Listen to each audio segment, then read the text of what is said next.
Well, good morning, everyone. I'd like to welcome you to the Cook County Board of Commissioners regular meeting today, Tuesday, October 11th. And if we'd all stand for the Pledge of Allegiance. I pledge allegiance to the flag of the United States of America and to the republic for which it stands, one nation, under God, indivisible, with liberty and justice for all.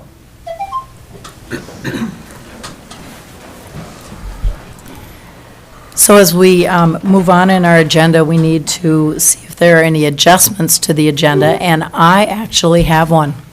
As you can hear in my voice, I have laryngitis from lots of talking and excitement at Grand Portage on Saturday as we celebrated our event Opening Doors and celebrating Indigenous Peoples Day, but I have no voice left. And so given that, I would like to see if, first of all, there would be a motion to really ask another commissioner to preside over our meeting, because today Commissioner Svalison, our vice chair, is unable to attend. Madam Chair, I make a motion to appoint Dave Mills for interim. Thank you so much. Is there a second? I will second that. Thank you, Commissioner Hawkins. We have a motion and a second. Any further discussion? I'm willing. I was going to twist your arm if you weren't. All right, all in favor? Aye. Opposed? Motion carries. Thank you so much, Commissioner Mills. Thank you, Madam Chair. Moving on to the approval of the agenda. Is there anything a commissioner would like to change otherwise on that agenda? Else I'd entertain a motion to approve the agenda. So moved. Thank you, Commissioner Hawkins. We have a motion. Is there support? Support. Thank you, Commissioner Sterling. We have a motion and support. Any further discussion? Hearing or seeing none, all in favor? Aye. Opposed?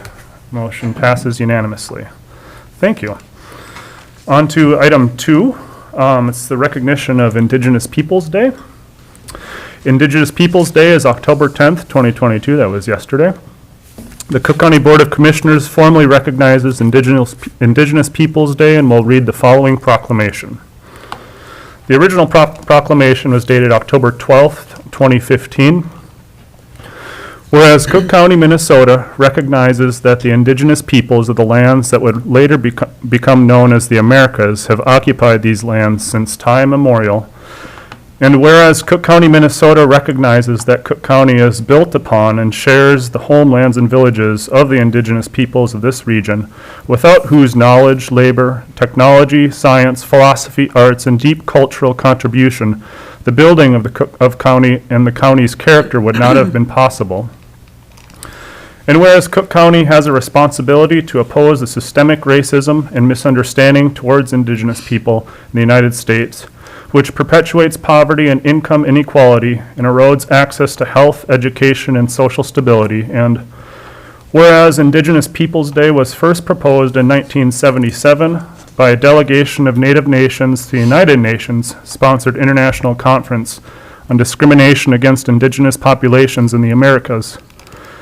Now therefore be it resolved that the Cook County, Minnesota Board does hereby proclaim the following. Indigenous Peoples Day shall be an opportunity to celebrate the thriving cultures and positive values of the indigenous peoples of our region.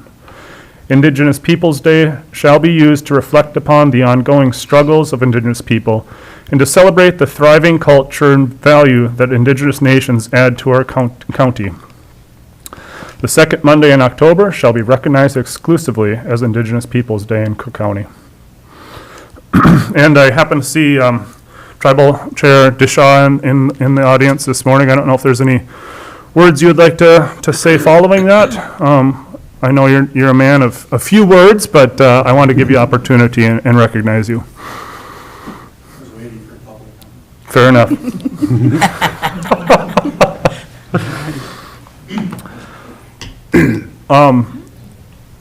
At which point I'd entertain a motion to approve this proclamation. So moved. Thank you, Commissioner Sullivan. We have a motion. Is there support? Support. Thank you, Commissioner Hawkins. Motion and support. Any further discussion? Please, Commissioner Sullivan. Commissioner Mills, and to everyone, I just want to let you know how much we appreciate the work that Grand Portage has entered into with us, and I feel like we've had so many opportunities for education that Chairman DeShaw has provided, along with others. We've really grown in our relationship. We honor their sovereignty, their resilience, and know they've made immense contributions to our society and to our county in particular. And I would just really like to take this opportunity to thank you.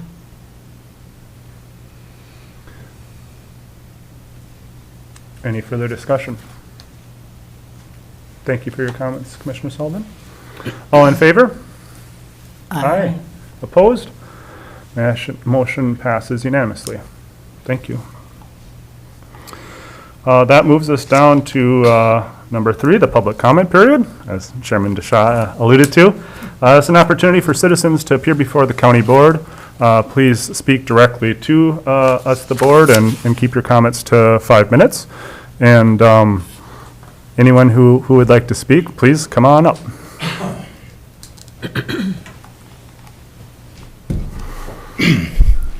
I'm Robert Disha, the Grand Portage Tribal Chair. I appreciate you reading that proclamation.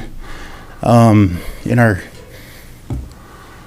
our job as leaders is to preserve our culture. As a tribal leader is to preserve our culture, protect our treaty rights, and protect what is ours. We have a lot of battles that we have to fight just to protect what we have. It seems to never end, whether it's the ceded territory, ski hill expansions. If anybody looked at the 1854 treaty, the 1854 treaty set aside 6.2 million acres to Grand Portage, Boys Fort, and Fond du Lac. There's less than 20% of that left now. You know, your words mean something, but action means more. You know, I just ask you, when you're making decisions, to think of us, think of the other band members within the ceded territory, and always remember that treaties are the law of the land. Grand Portage was established before the state of Minnesota. We are a thriving community, and we're proud. So with that, miigwech. Which? Thank you, Chairman DeShaw. Is there anyone else? Plowman, would you like to speak for public comment? Yes, I would like. Okay, please come on up and sign in.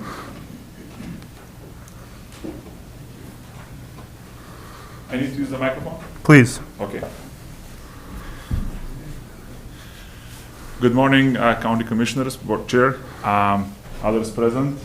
I'd like to introduce myself if you don't know who I am. My name is Plamen Dimitrov, and I'm originally from Bulgaria, but I came in the United States in 2001, and my wife and I have been residing here since 2003. We made this home, and we have raised 2 young kids here. They're aged 16 and 14 now, and 9th and 11th grade. I decided to speak in front of you today and in front of the Vacation Rental Steering Committee because I heard a lot of comments in the community about the vacation rentals, and I felt like I wanted to speak about that. One of the common misconceptions is that somehow the vacation rentals are operated by people that are outside of the county and they're just collecting the money and they're not participating in the community. And for my wife and I, that couldn't be further from the truth. We lived here for almost 20 years each, and we've contributed to the community. We've raised our kids here. We support the community in any possible way we can. We operate our vacation rentals, our vacation rental ourselves. We have one, just for the record. And I felt like it's a very daunting task to defend ourselves all the time for things we felt like we haven't really done. We operate a business that's legal in Cook County in the state of Minnesota. We have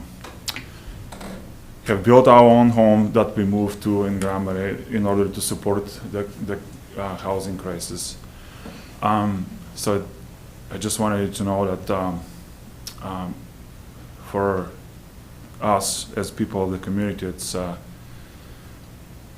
being able to operate a business and supplement our income is very important.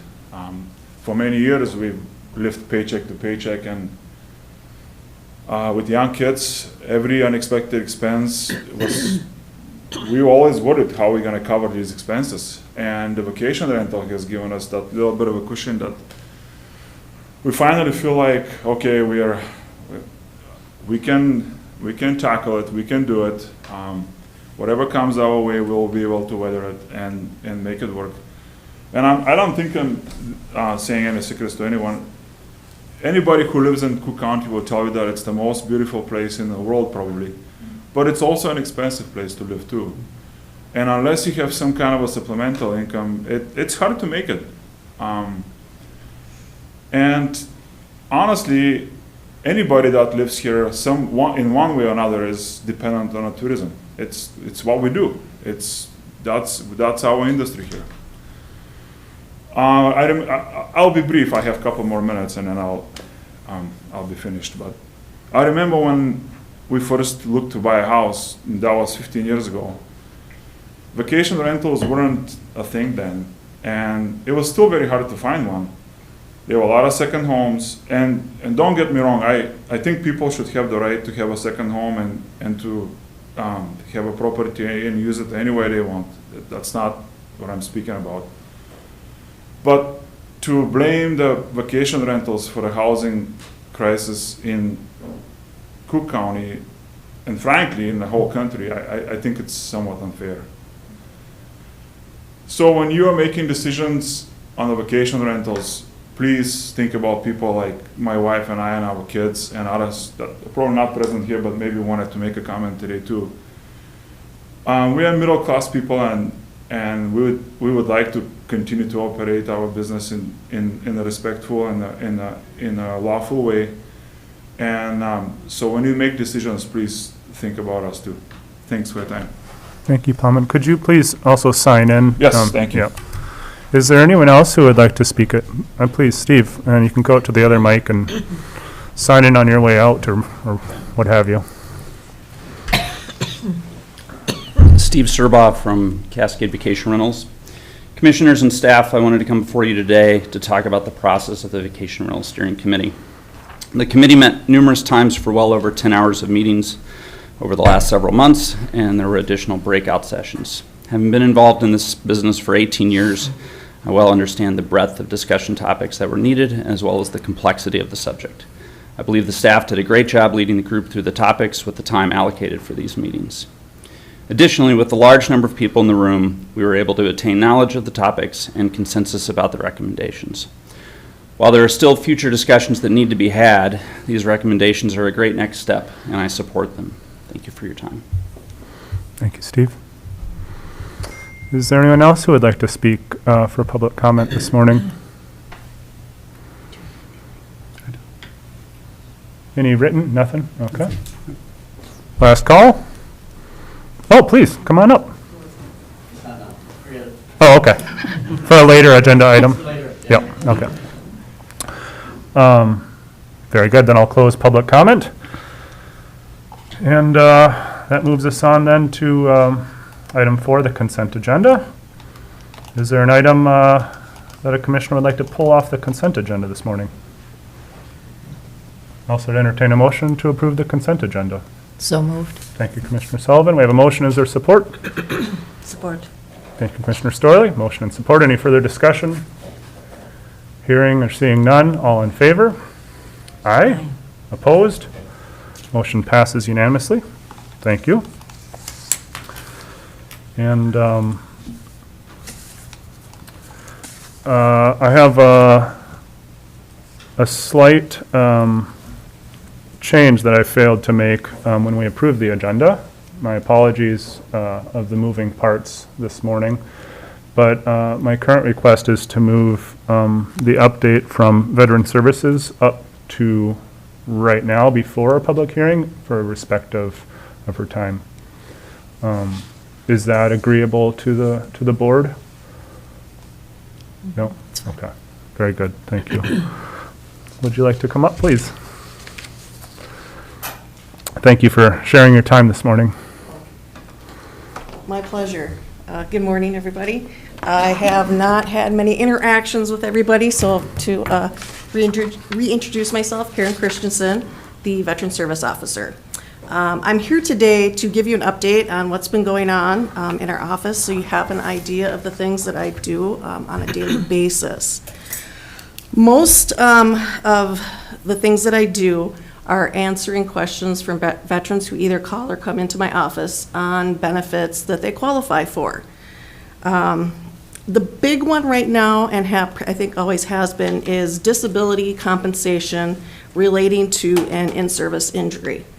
That's what most of our veterans come to me for. Also, a lot right now too is the VA's healthcare system, applications for that. I encourage everybody who comes into my office to file one, whether they have a service-connected injury or not, because there are still benefits for them just putting that application in. They may be minor, but they do help. So I always ask them for that. Also, a lot of requests for DD-214s. This is to show that you served, and everything we do needs that particular piece of paper, so it's very important to have.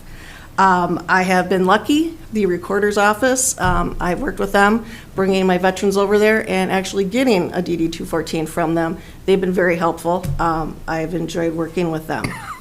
I've also had burial benefits to deal with, a few GI Bill, home loans, and also the VA nursing care facilities. That's also becoming a little bit more important for people right now too. We do have a large aging population of veterans here. So we also have 8 facilities in the state of Minnesota. There are new ones currently. They're looking for staff to be opened, and down the line more. Right now, if you haven't heard, the big thing going on in the community is the Pact Act. And that expands VA health care benefits for our veterans who were exposed to burn pits and other toxic substances. And it also added additional conditions in areas of service for our veterans. I have had a few come in. If anybody here or listening knows of somebody who experienced these things, please come see me, give me a call. It's very important. Also, we have the Camp Lejeune Justice Act. That is the contaminated water. That has, I've had a few people call me on that one, and I've been able to direct them in to the right people. Also, Minnesota right now has the post 9/11 service bonus. I get updates from the Minnesota Department of Veterans Affairs on how many people in this county have applied and are getting it, so that's really nice. They're trying to keep a nice track of these things, which is really appreciated. And as I mentioned, working with the recorder's office, I've also had the opportunity to work with the court administration, the public health and human services here. When they have concerns, they may have a veteran that comes in and they want to know what I can, offer them. If they're able to come see me and they're comfortable, they will bring them down to me, which has happened. And then there are those who are not comfortable. So I have sent information to that particular caseworker for them to hand out to them. So when they are comfortable, they can come to me. So that has been a really great thing too. Court administration, the same thing. They had somebody who they weren't sure of, and if I could help steer them in the right direction without giving me any of their personal information, I was able to help them out with that too. So that was very nice. The big thing today, and I think for a long time, has been healthcare. Costs, the access to it. We're in a small community away from the bigger cities where our veterans, if they're using a VA facility, the closest one is in Superior, Wisconsin. So we have, they have started the community care program where if you are living a certain distance away from one of these facilities, if your particular disability rating is at a certain percentage, you can opt into this program where we're able to use our local clinic hospitals, which is very nice because that's a long drive for a lot of people. And I was not aware of it myself, and I, every day, if not every day, almost every other day, I learned something new from my veterans. And I had one of my veterans tell me, you need to do that. So I figured, I need to do these things, I need to experience them firsthand, so when I do have someone come and ask me about it, I can say, this is what I did, and this is how it works for me. Give them maybe a little tip on, okay, don't do that, let's go this route. So it's been very helpful, listening to my veterans, teaching me things, like I say, every other day. The clinic and hospital also I have been able to work with. Some of our veterans having problems with payments and things like that. The community care network also. And we've, done our releases and everything. And I've been working with them a couple times now, and it's worked really nice. One of the ER nurses there, she was talking with me, and we are looking at for the future, I would really like to get involved with our clinic and the hospital to streamline things for our veterans when they come in, because it's very confusing. I still get confused a little bit myself because I'm just starting out with that, and they're very receptive to it. So moving forward here into the new year, that's going to be one of my main focuses is looking into how we can, make this an easier process for our veterans to use our facilities here and how to use others down in Duluth or elsewhere. So I also joined with the Healthy Housing Network that just started up, and I wanted to be a part of it because as a community member, I'm very interested in it, and also as the Veteran Service Officer, I feel it's important that everybody has the information I have on what's available for veterans out there. There's just so much. People, I don't realize what's out there, and there is just so much information. So putting some of this into one area, I think, will be helpful for everybody. So that's why I ended up joining that. Also, my counterpart in Lake County, he has an article every week in the North Shore Journal, and he asked me if I wanted to be a part of it. So I said, well, of course. So now, with his name, he also has my name, office, all the information. So I'm out there in the other communities too, as a resource for them. I'd just like to say thank you for giving me the time here. I have my first veteran that came to me, a young gentleman who wasn't out for a year yet, and he came and saw me, and he was my first claims. And yesterday he got his award of 70%. I was flabbergasted and so excited.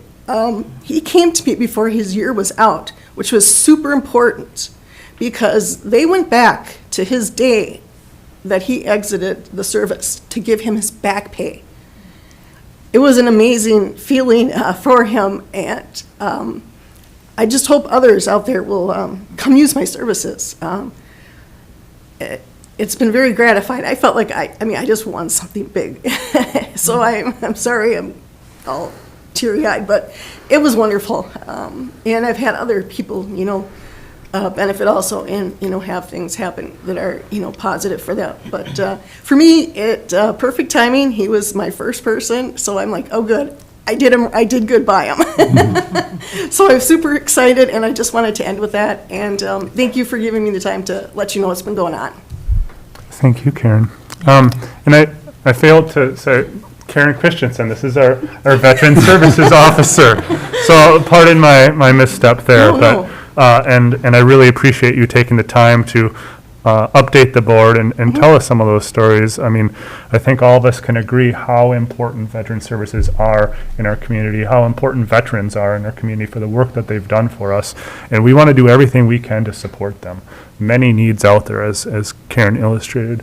Administrator Yorkie, please.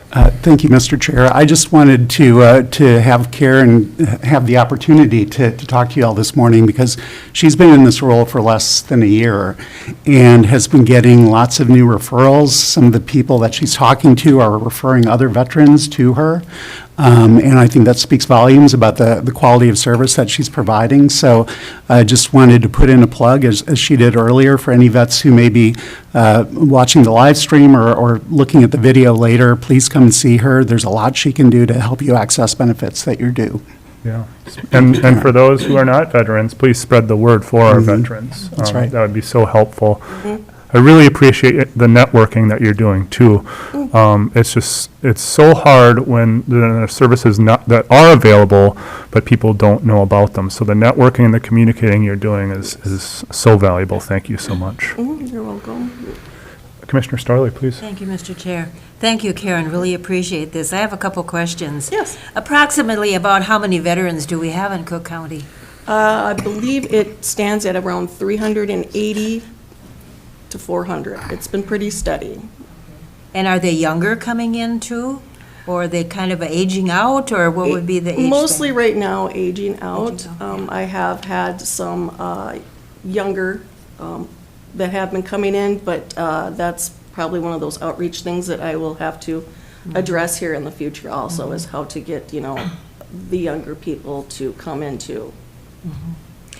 And about transportation, do you provide any for folks who need to go to Superior or some other place? Unfortunately, the transportation part, that is a huge thing. Currently, we do not in the office have anything particular that we can, I can drive them or anything like that, but we do have our network of the American Legion. I have reached out to them because I have had veterans call, and I was able to connect them with somebody to help out with that. I've also, I'm going to forget who I'm thinking of, the caregiving program. Yep. Caregivers? Care partners. Thank you, Care Partners, I'm sorry. They also, I have called, and they are very helpful with that, too. I don't give information to them. I let the people know that they'll give them a call. So they also have been very helpful. Those are the two resources so far that I've been able to use. So far, everybody has fortunately been lucky enough to have someone to take them down there, or they're able to drive themselves. Great, thank you. You're welcome. And thank you for that question, Commissioner Starley, about transportation, because that is Yeah. another issue that we hear about through Public Health and Human Services, and just having limited healthcare options up here, that there is a very high need for transportation to other areas. So it's something that perhaps we'll be doing more work on with both Veteran Services and Public Health and Human Services, either with a partnership with caregivers or some kind of solution that we need to work towards. So, any other comments, questions? Commissioner Hawkins, please. I'm wondering about how many of our veterans are down in Silver Bay, and do you go travel to visit? I have or- been down to Silver Bay. Brad Anderson, the Veteran Service Officer down there, he has been a wealth of knowledge and support. He has helped me with a lot of things. And we went down, I went down there. He showed me lots of things that he does, things that can help me in my process of filing claims. And we also went to the Veterans Nursing Home there, but that was just to meet with the staff, to let them know who I am, and me to find out who they are. We do have a few veterans down there, but at the time when I was down there was COVID-19, so we were not able to interact with anybody, but which was probably for the best, considering that it was memory care people that we have down there, and I do not want to, make anything worse. So they know they have somebody up here to help them, the staff down there. I have gone to people's homes. I offer that if they're unable to come in and see me. I told them I can come to you, and I have done that a couple times. I have gone to their homes to help them out. Whether it be, if they want to come in, I just give them a variety of options to make them the most comfortable. And so far that has worked quite well. I'm hoping to be able to, go to more places a little farther out as I connect with people. Thank you. Any other questions or comments? Well, just thank you again, Karen, and really appreciate the update. You're welcome to give updates. I hope yearly at the very least, but if more often if you feel it's appropriate, so. All right, well, thank you very much. Yeah, thanks again, have a wonderful day. Thank you for your service. Yep, thank you. Mr. Chair, Yes. if I could, I'd just like to check in. I know Allison McIntyre is also under a little bit of a time crunch this morning. And so I was wondering, could we maybe talk about the HR item real quick? That was my intention. I realize that it's going to be pushing the public hearing back a couple minutes. But I know we cannot start the hearing before 9, but we can start it after. And so apologies to those here for that. I'd like to try to sneak this in too. Thank you for the suggestion. Great. So Kathy and Allison, would you like to come up?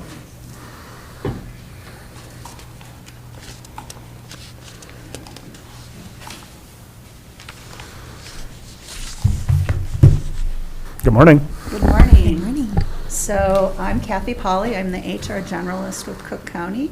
I work closely with Leah Ekstrom and Allison McIntyre. Do you want to introduce yourself? Sure. Good morning, commissioners and members of the public. Allison McIntyre, Public Health and Human Services Director. Good morning. Yeah. So we have a reclassified / new position that Public Health and Human Services is looking at putting forward for approval. Yeah, and I'd be happy to say a bit more about the change in the position. The licensor childcare coordinator position is a revision of an existing job description within the Public Health and Human Services Department.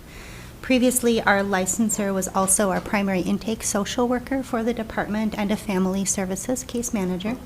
At the point that our previous licensor resigned, the intake duties had recently been reallocated across all social work staff within the department.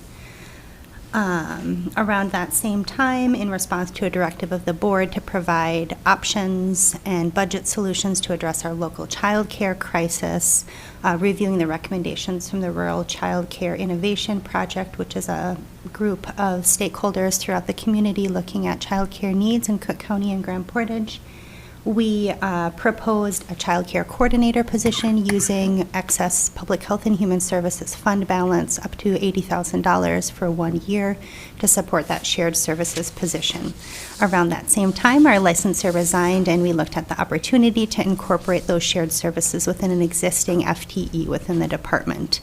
So again, this is no change in FTE for our department, presenting a change to the job description. It did result in a lower classification than previously when it had the family services case manager's tasks incorporated within that position. And we'll also let you know that we will be presenting an updated budget and planned use of fund balance at our Public Health and Human Services Board meeting next week to reflect that reduction in $80,000 for the position. So happy to address any questions you have about the job description. I was just going to say booyah for that. I'd say classic Director McIntyre for reassessing the situation, what our needs are, and trying to reconfigure to be as prudent with resources as possible. I just so very much appreciate your thought process at taking these steps and making things as efficient as possible. So thank you. When we discussed the monies to be used and spent out of the fund balance, I think we all were not excited about that necessarily, and we're looking to ways to reduce that amount that will be spent, and this is such a wonderful way to attempt to do that. If in the future we see that's not enough or too much of a burden, I trust that we'll be looking at that again, but I think this is a very good, prudent step. Anyone have other thoughts, questions, comments? Please, Commissioner Storley. Thank you, Mr. Chair, and thank you for putting this together, Allison. Now that I'm done with the Ordination Committee, now I'm going on to the Steering Committee with the child care, but I like the topic here, not only child care, but child foster care and also adult foster care. So I think the emphasis probably will be on child care to begin with, but I really appreciate the fact that she has reorganized everything in this job description to accommodate moving forward with, helping families, helping maybe establish a child care center, or families who want to open up their homes for child care. So this is a wonderful move and a beginning. So thank you. Thank you, Commissioner Storley. Any other questions, comments? Else I'd entertain a motion here. Commissioner Sullivan. Mr. Chair, I move to approve the updated job description for the PHHS licensing case manager, child care coordinator at a pay grade of 160. Thank you, Commissioner Sullivan. There's a motion. Is there support? Support. Thank you, Commissioner Storley. Motion support. Any further discussion? Hearing or seeing none. All in favor? Aye. Aye. Opposed? Motion passes unanimously. Thank you. Thank you both. Have a wonderful day. And we are 5 minutes tardy for our public hearing. Apologies there. But I would like to take this time to open the public hearing for the proposed wake boat and wake boat surfing ban on Caribou Lake. At this point, we'd welcome any members of the public who would like to come forward and speak on this issue. And please keep your comments directed to the board, and please sign in your name and address on the sheet provided and speak into the microphone. Thank you.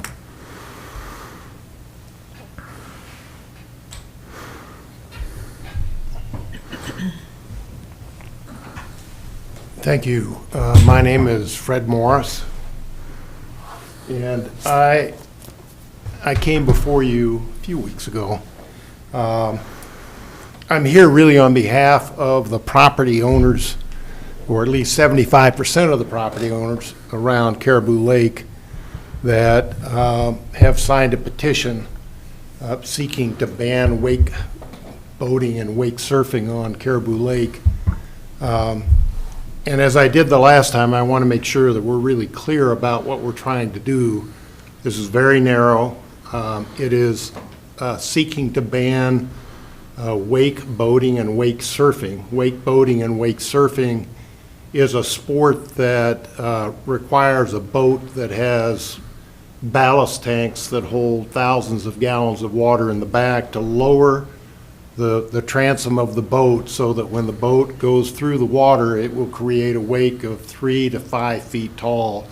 And then a person who is untethered from the boat has a surfboard, and they surf on that wake in the back.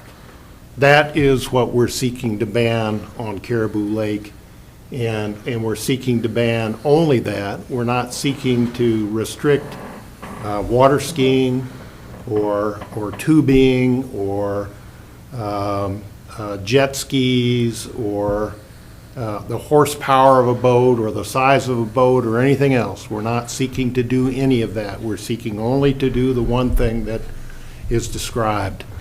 There is a prescribed procedure by the DNR, since the DNR is ultimately the authority that has jurisdiction over regulating waters in Minnesota.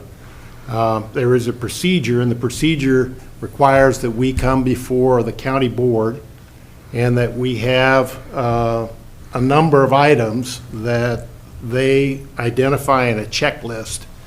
And I think that I've provided all of those items to you in the submission that we gave to you some time ago. So I'm here today to ask on behalf of the residents of Caribou Lake for the county board to recommend this on to the DNR so that we can get our day in front of the DNR and hope persuade the DNR to adopt a regulation or an ordinance that would then prohibit wake boating on Caribou Lake. So that's kind of the process, and that's the narrow confines of what we're trying to do. The why we're trying to do it is laid out in the letter that I submitted, and there are basically 3 reasons. One is the potential erosion. and the disruption of aquatic flora and fauna from these 3 to 5 foot waves.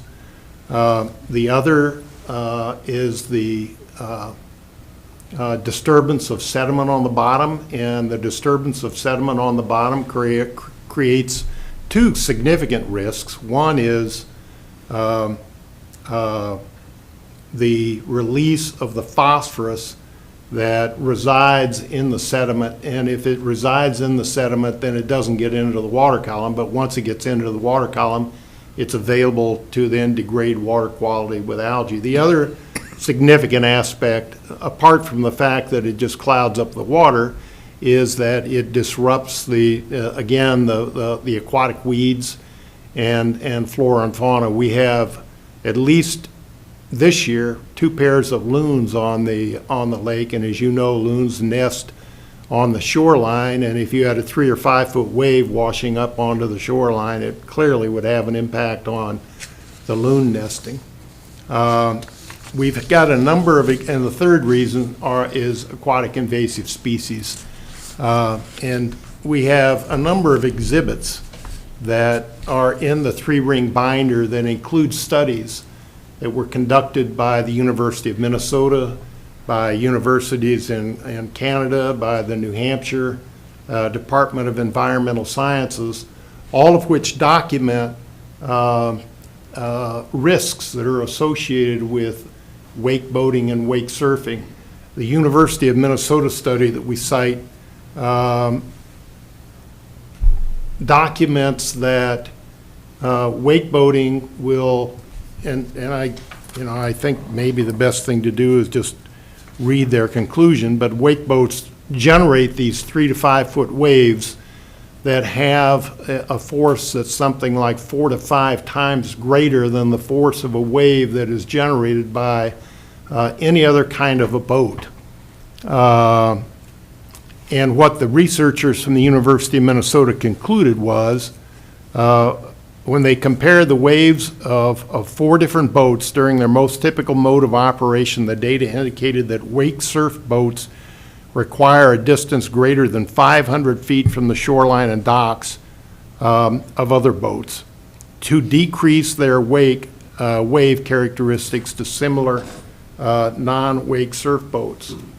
One of the things I've tried to point out in the letter, and if you look at Exhibit 1, it's a map of Caribou Lake. Caribou is an oddly shaped lake that really is, I think, best thought of as 4 separate lakes for visualizing what Caribou is. And if you visualize it that way, there's simply no place on Caribou Lake where a wake surf boat could be 500 feet from the shore and still be conducting the sport. It's just, Caribou just is configured in a way that that's not possible, particularly when you consider that there are people in pontoon boats and paddle boards and fishing boats and kayaks and canoes out there, and if they're going to stay 300 feet or 500 feet away from those boats, it's just simply not possible for them to do that.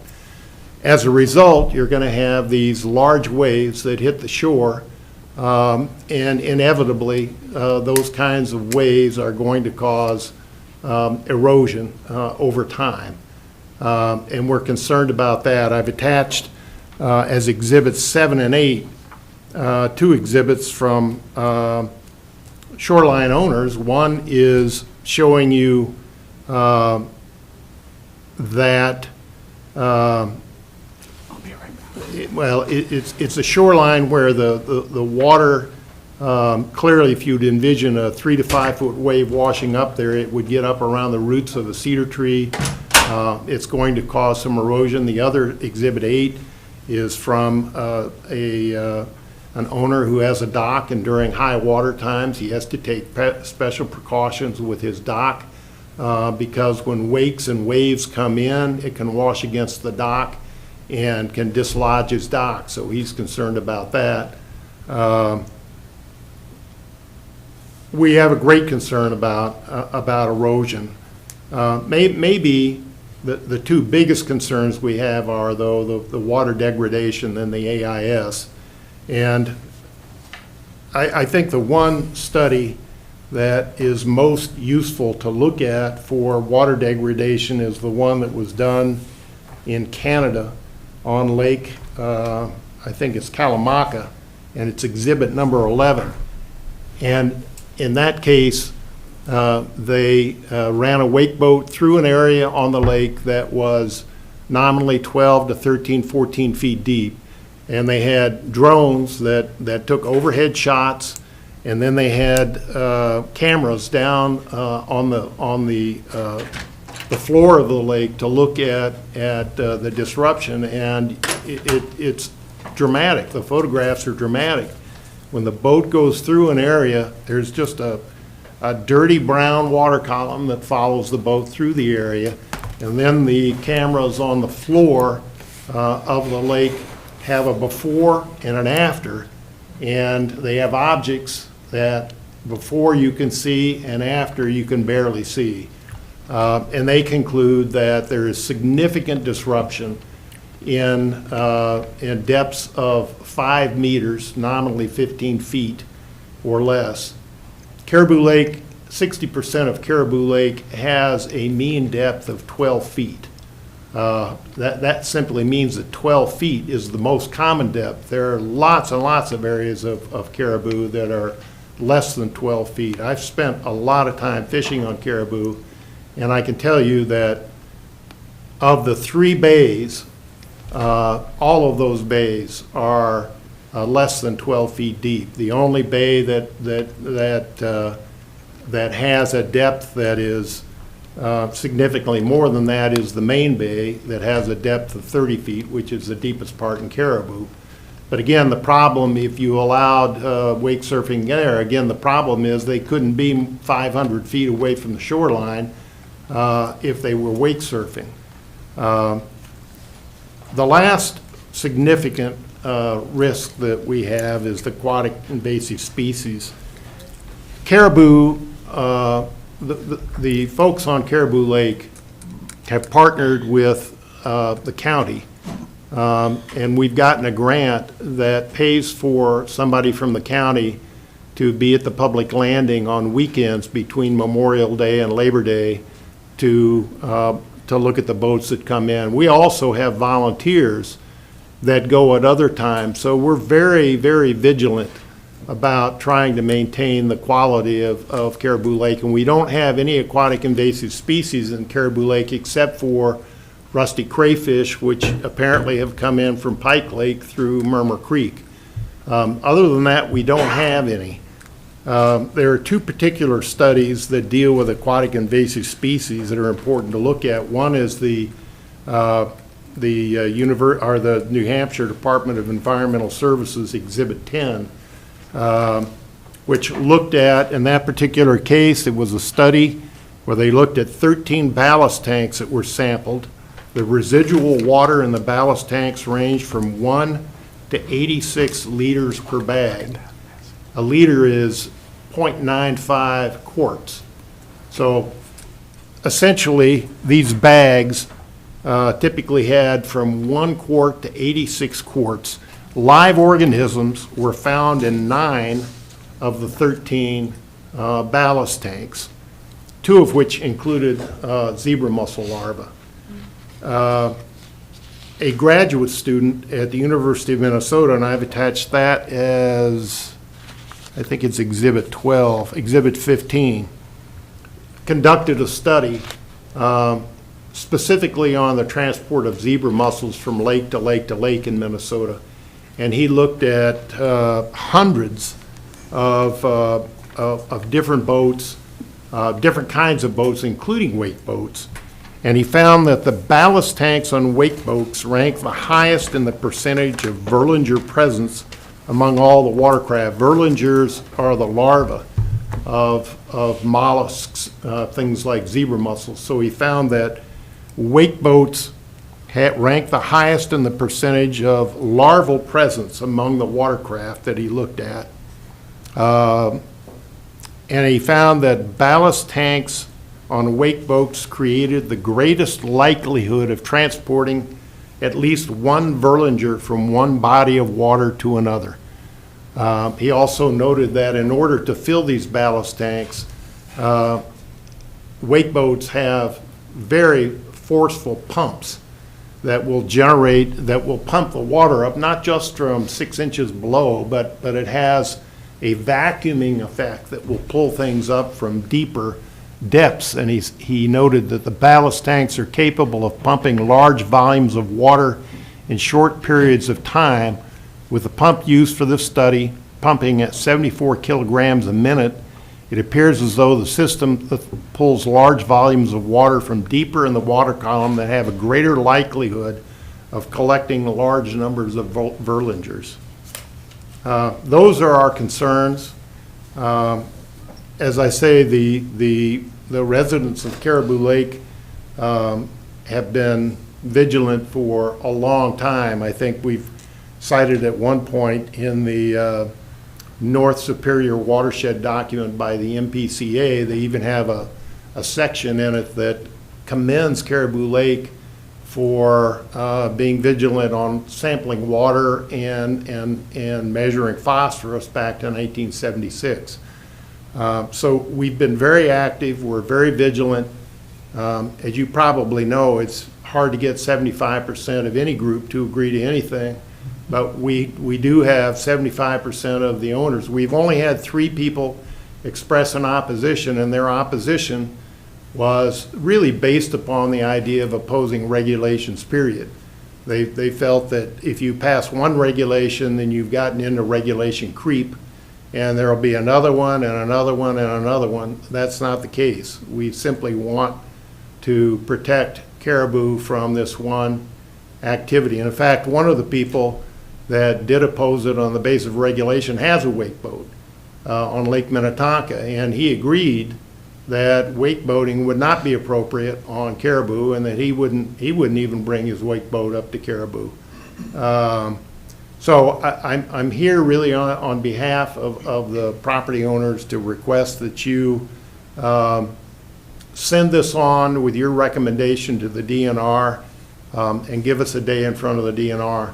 There are a number of people on Caribou Lake that have come this morning to support this, and they may have a comment, but I'm happy to answer any questions if you have any. Thank you, Mr. Morris. That's very thorough and a whole lot of information. I really appreciate that for the public record. At this point, I would welcome any other member of the public who would like to come up and speak on this issue. And please come to the microphone and again, sign in on the paper.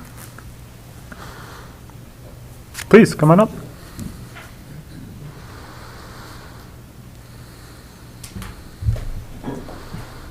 Yeah.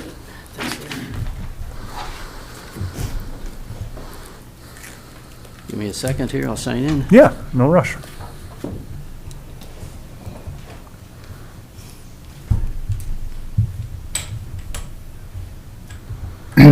Mr. Chair, if I could, just for the record, the studies and exhibits that Mr. Morris cited were provided to us in a 3-ring binder. I did not include all of that information in the board packet because there's a lot of it, but I've shared that with you all so that you can look at any of the studies that he referred to. So, thank you, Minister Yoki. Yep. Please. Yes, good morning, Commissioners and Administrator, Auditor. Thanks for letting us talk to you this morning. Appreciate that. I'm Larry Mullen, have a cabin on Caribou Lake. But I'm here today to represent the volunteers, the many volunteers we've had over the years in Caribou. We've been have been active with volunteerism for decades, as Fred alluded to, doing sampling back starting in 1976. So we have volunteers sample 5 sites 4 times a year for phosphorus and chlorophyll, and those samples help us determine what might be happening on the lake, and we use those to further our protection programs. We also do a lot of shoreline. We have volunteers that do shoreline preservation. A couple examples, a few years back we did some plantings at the Cathedral of the Pines camp to help with the erosion there. We worked at DNR recently to have our landing regraded so that the runoff from the parking lot goes into a grassy area versus straight into the lake. Along the lines of AIS, we've got volunteers that have gone through the DNR Ambassador Program so that we can do AIS education and inspection at the boat landing. We also have members that completed the University of Minnesota AIS detection certification. And we've got members that participate in our harvest of the rusty crayfish, invasive crayfish. So I'm here today just to, on behalf of the many volunteers over the years, to say we support this effort to protect our quality, lake quality. Thank you. Thank you, Mr. Bowen. Anybody else who would like to make public comment? Please, come on up.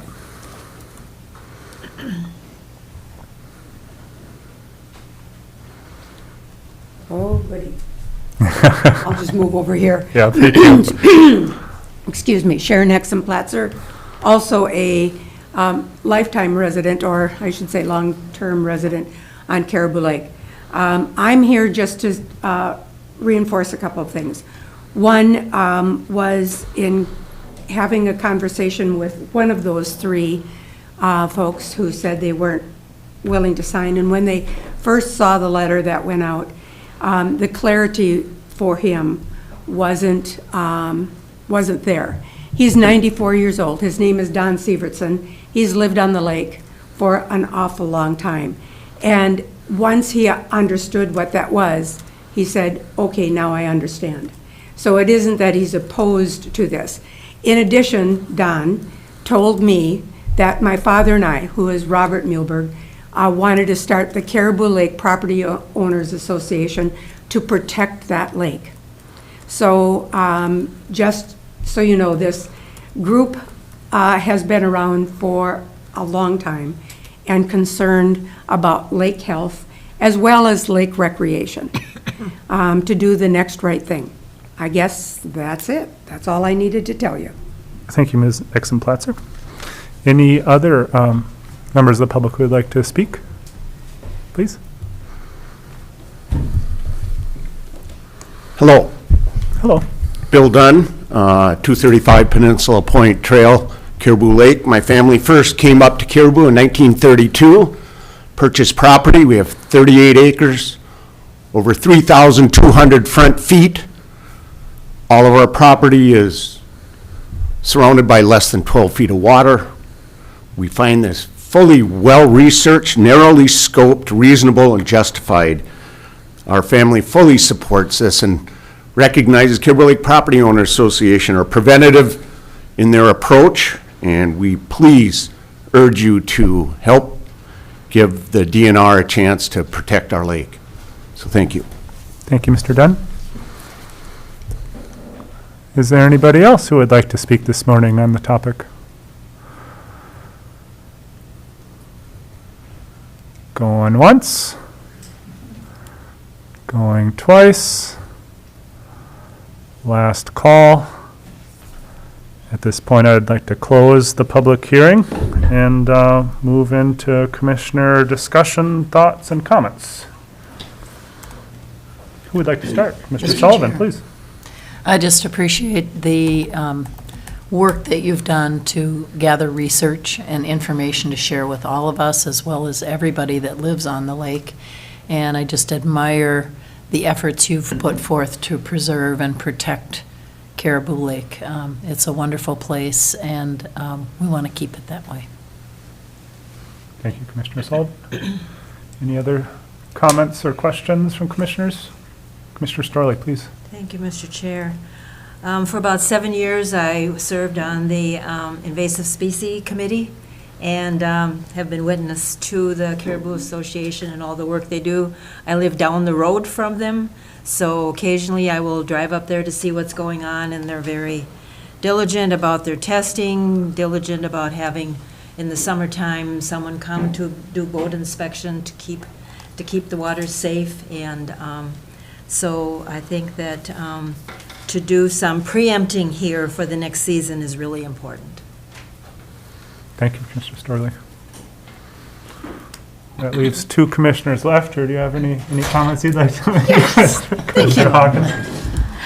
I appreciate the work that you've done on this, and I really appreciate the narrow scope. I have a hard time with, I am a multi-use user of trails and waters, but I understand Caribou Lake is special and unique in the depth of the water and the number of people on the lake. So I appreciate that you're not putting a limit on horsepower, not banning water skiing. And I think your proposal and the work you've done makes sense for Caribou Lake. So thank you for all that work. Thank you, Commissioner Hawkins. And I too greatly appreciate all of the information presented before us and the research and the hard work that you've done to get consensus around Caribou Lake. I think that's also valuable and also difficult.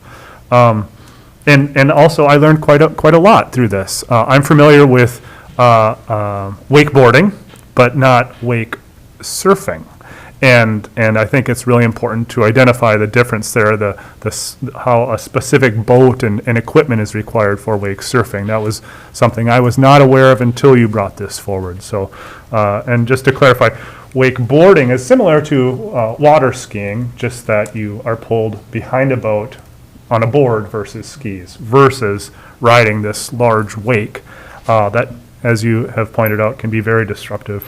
One other aspect I want to point out, and I don't know that this is necessarily relevant to Caribou Lake, is just the impact that these large wakes could have on wild rice. And not that there necessarily is wild rice on Caribou Lake, but as we are more aware of this issue and trying to regrow stands or preserve stands, I think it's another aspect that we need to keep in mind, especially in light of Chairman Dishaw's comments regarding 1854 treaty rights and just the impacts that our decisions have on those. So, but I guess that's my only comments. And again, thank you for your work here. Did that trigger anything, or else we can entertain a motion here? I'd move to support the proposed wake boat and wake boat surfing ban on Caribou Lake with moving it forward to the DNR. Thank you, Commissioner Sullivan. We have a motion. Is there support? Support. Thank you, Commissioner Storley. Motion and support. Any further discussion? Hearing or seeing none. All in favor? Aye. Aye. Opposed? Motion passes unanimously. Thank you. Thank you all. Mr. Morris, I'll coordinate with you on next steps so that we can keep this moving forward.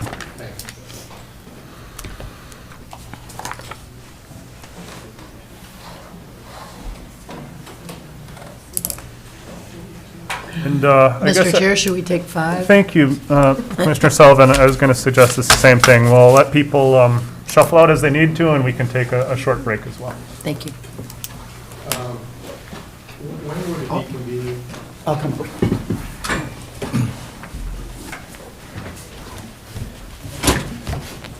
When would it be convenient for me to pick up the original signature?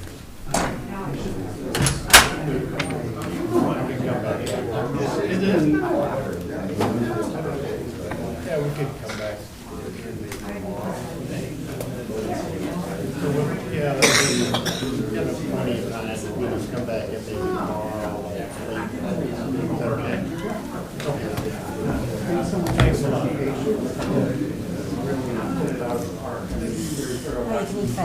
Yeah, that's right.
Right. Is this your pen? It's not. No. It's a straight It's a pen. spare. All right. It's Molly's. All right, welcome back, everyone. We'll resume our regular meeting of the Cook County Board of Commissioners on it's October 11th, 2022, 9:39 a.m. And right now, we're on item 7 with the sheriff. And the item that is being brought before us is a letter of support. Sheriff and friends.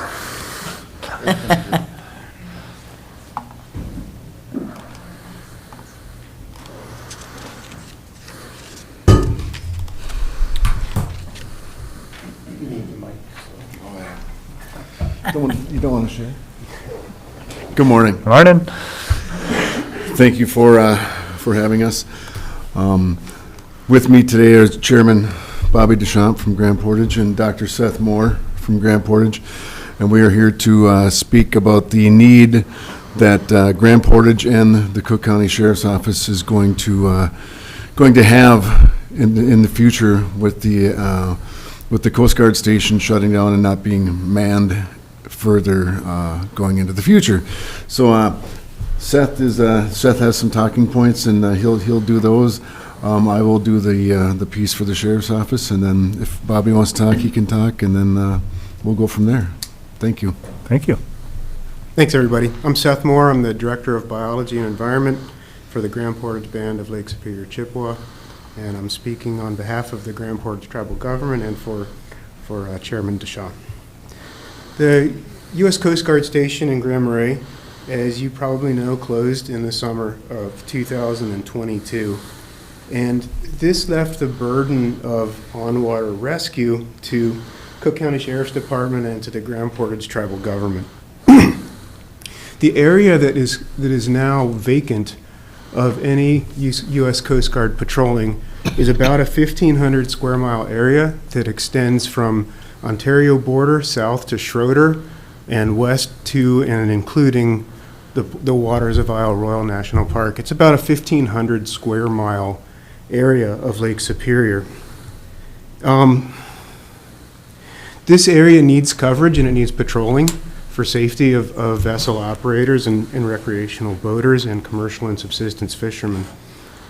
We have averaged in Grand Portage, the Grand Portage Tribal Government has averaged about 6 to 8 on-water rescues per year for probably the last decade. But we're noticing an increasing trend that began with the beginning of the COVID-19 pandemic. There are more and more recreational boaters using this area. They are inexperienced. They're buying equipment that they don't know how to operate and maintain successfully. And so the numbers of rescues that we're seeing is increasing over time, and now we've lost the federal support of actually providing on-water rescue capacity. Most of the rescues that we see are non-operable vessels or kayakers, and just to give a couple anecdotes, we've seen things like people taking a pontoon boat with a 40-horse single propeller motor to Isle Royale from Grand Portage, and clearly an unsafe platform on an unsafe water body. We rescued a guy in a kayak last year. He had no navigational equipment whatsoever. He had a sail mounted to his kayak, and his intention was to sail to Isle Royale from Grand Portage. He ended up down by the Reservation River about 10 miles south of where he is intending to go, and without any navigational equipment, it takes a long time to find people like that. So this risk is not going away, and it's going to increase over time. I've been in a number of meetings lately discussing the fact that this region will serve as a climate refuge for people looking to escape hot metropolitan areas.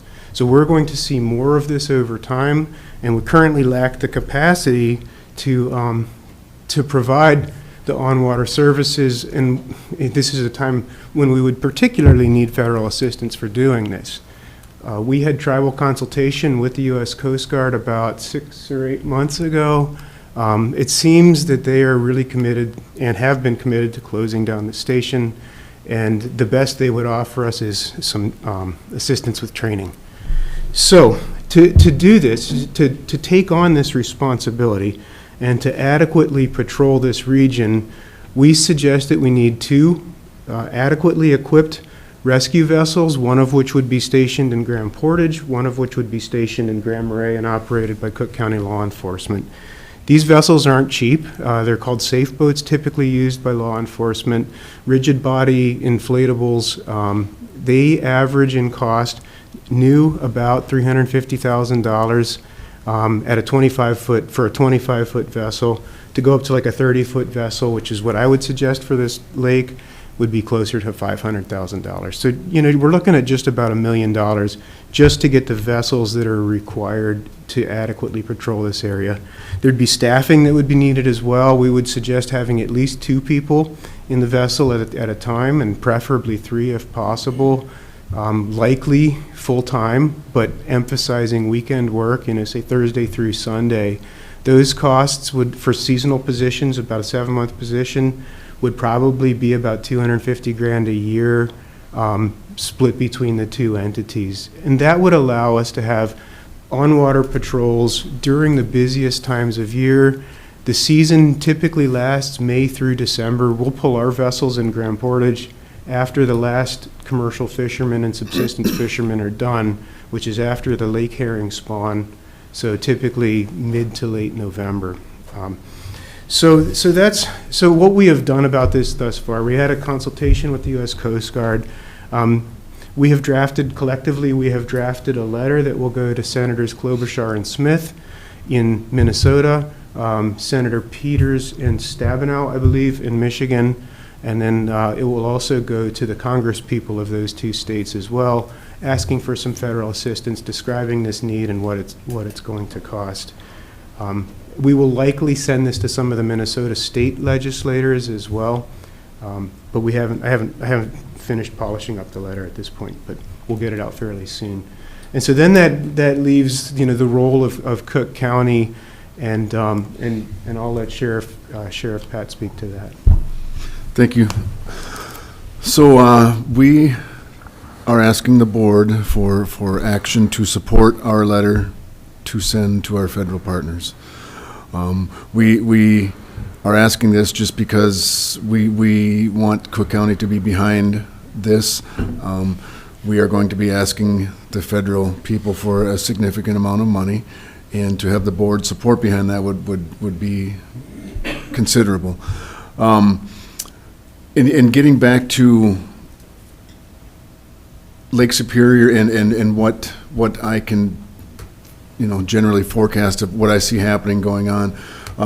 When the Coast Guard was here, everybody who was out there fishing or pleasure boating or what have you, knew that they could be boarded at any time. And so they needed to have the proper safety equipment, you know, life PFDs, flares, throwables, you know, everything you need to have. And, you know, they couldn't be drinking on the boat, and anything like that. Now that the Coast Guard is gone, and everybody knows that the Coast Guard is gone, they know they're not going to get boarded out there. So they can pretty much do whatever they want to out on Lake Superior right now. We don't have the capacity, the staff, the training, or the watercraft to patrol Lake Superior. We barely have the capacity to perform a rescue out there if we have to, and that's quite honestly, it's kind of iffy right now.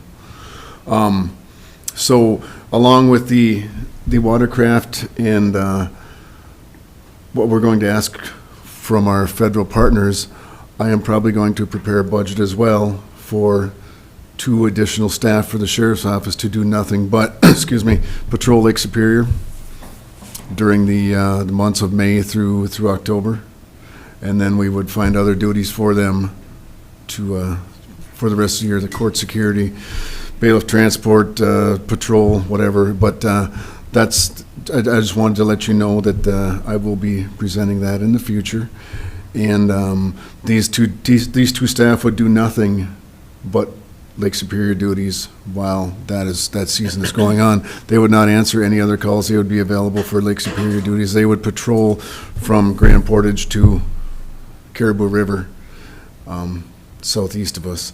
That would be their main job function, but we can get into that later. So moving forward, we ask that the board, support this letter, And the responsibility that falls on, especially the Cook County Sheriff's Office and Cook County, for that matter, is considerable when you look at the amount of space that we need to be responsible for coming up now. And I think I included that screenshot of the Google map in your packet. And from Grand Ray out to the furthest part of Lake Superior, which is Cook County's jurisdiction, is 36 miles. I mean, that's, even if you have the training and the vessels to do it, that's a big ask. And when you don't have that, and you know you don't have that, that's for me, that's a pretty big pill to swallow. So I will pass it to Chairman Deschamps now. Yeah, I'll just support what Seth and Pat presented. It's changing, Lake Superior is changing with the, some weekends you see 60 to 70 boats coming to Grand Portage, and they're 16-foot open boats, and they're going to Arrowhead. The fear factor is gone. And, it isn't, if we're going to have to rescue somebody, it's when. And I can see that in the future, the way that they're going back and forth. Pat said, without the Coast Guard here, people aren't going to be keeping up on what they need to be out on the boats. Well, thank you all. Very dire situation, and you've clearly shown the need that we have as a community to address this. And I can't think of any reason why we as a board would not support an ask to the federal government to cover what they have been doing and are no longer doing, because it does fall on our shoulders now. Certainly costs are always on our mind, but I think the federal government needs to step up here, and if they're stepping out. I just don't see two ways about it. Any questions from commissioners or concerns about that or all of this? I just like to comment that you mentioned the fear factor is gone. I think it's common sense that may have disappeared. And I personally fully support this. Commissioner Storley, you had your hand up as well. Thank you, Mr. Chair. Well, one of the reasons that they're here is that I had fishermen approach me after the Coast Guard left, and they were concerned about what's going on out there, or the lack of. And some of them have said that they've made small rescues. If they're out there commercial fishing and somebody's in trouble, they help them out, but that's minuscule compared to the distance and everything that we have to deal with here, as they mentioned. So I did call Tribal Chairman Deschamps and said, what do you think we could do about this? And so we had a discussion, and then I called Pat and I said, we really need to take this further. Than the county can't, in their budget, afford to do what needs to be done, as Dr. Moore mentioned. And so they got together and they wrote this. And I just am so appreciative of you carrying on with just a small ask, what can we all do together? And then I went even further, let's get this on to Senator Klobuchar and Senator Smith, and then they're going on even further. So I think working together, we can show that we are concerned about our big lake and the implications in the future to safety and rescue and all of the things from Grand Portage down to, as you said, Caribou. So thank you for putting this together. Thank you, Commissioner Storley. Any questions? Or comments? Just comments. So thank you for doing this. I have been on Isle Royal and been shocked. You came out there in that? Really? So I agree. It's common sense and people who don't know Lake Superior. So one of the things I wondered, Visit Cook County has been doing a campaign, education campaign about being respectful of our trails and packing things in, packing out. And I just wonder if there's been any outreach to them to say, hey, maybe you want to add something on there. You shouldn't take a 16-foot open boat to Isle Royal. Have you had any of those conversations? We haven't yet. That's a good idea, and the sport fishing season is pretty much over right now in Lake Superior.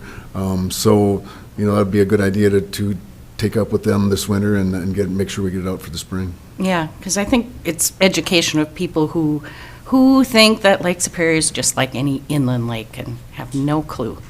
So that's one thing. And the other thing I think is not maybe towards you so much, but this board, yeah, this is a huge ask or debt that the federal government's put on us, but it's not just this. We can talk about our Forest Service roads and the problems over at the Highway Department. We can talk about the trails that are not being repaired on state and federal lands, and we're being asked to pick up those costs there also. So this is an issue with our federal government on many fronts. So we may want to consider drafting a letter about roads and trails also as a board to say, you gotta pick, you have land here, you make us do things, it's time you step up and help us out, because we can't take it all on with a county of 5,600 people. That's a really good point, Commissioner Hawkins, and I haven't been as involved with the PILT conversations and assessing on that. And it's probably, a separate issue, but I think it might help to bring some of that context to that conversation, just to really flesh out that entire picture of what burdens we have because of where we live and what resources are or not being provided. So thank you for pointing that out. I just hope that, I trust that your ask is adequate for what might be needed. I don't have the understanding or experience to know what all would be required, so I hope that the ask is really going for it, because we want to make sure that we got it covered versus not having enough there. So, and I really appreciate you putting together this letter and points, and also I just you mentioned it's not quite polished yet, but just getting titles and names cleared up there, but that would be my only. Did you clear your throat, Mr. Yorkie? Did you have something? I did. Okay. Excuse me. Sorry about that. I did have a question. So in the absence of the Coast Guard now, you guys don't have like a watercraft that's appropriate for doing this kind of rescue work. And I'm wondering, when somebody does get in trouble now, what happens? What equipment is used? Well, the sheriff's office has an 18-foot Lund. I mean, on a calm day like today, it's adequate. On a rough day, it's not adequate. We had a situation a couple weeks ago where somebody reported a couple overturned kayaks. We were not able to get into action quick enough. We had to rely on one of the charter captains who was in the area. He went and checked them out and got them.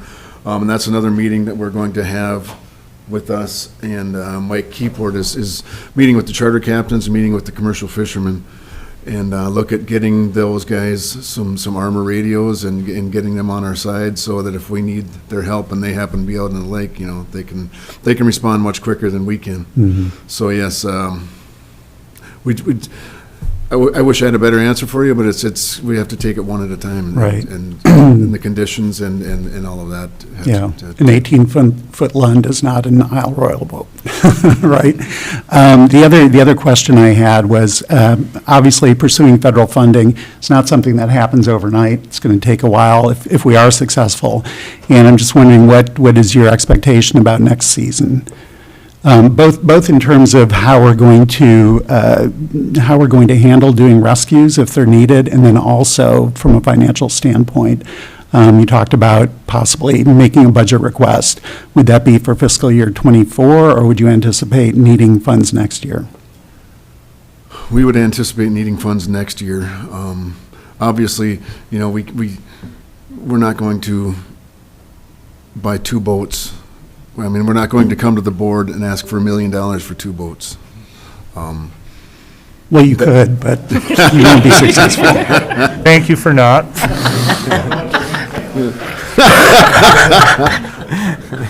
You're right. Maybe I will. No. You might have. What I would like to see, though, is if we can secure some type of watercraft, at least get the 2 staff who are going to be, trained, go through Coast Guard training, have the proper equipment.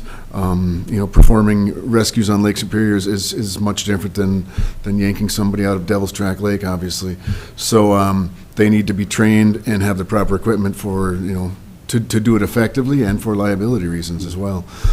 So yes, I will probably will meet a couple more times and see what we can do, but that would be, that would be my wish list.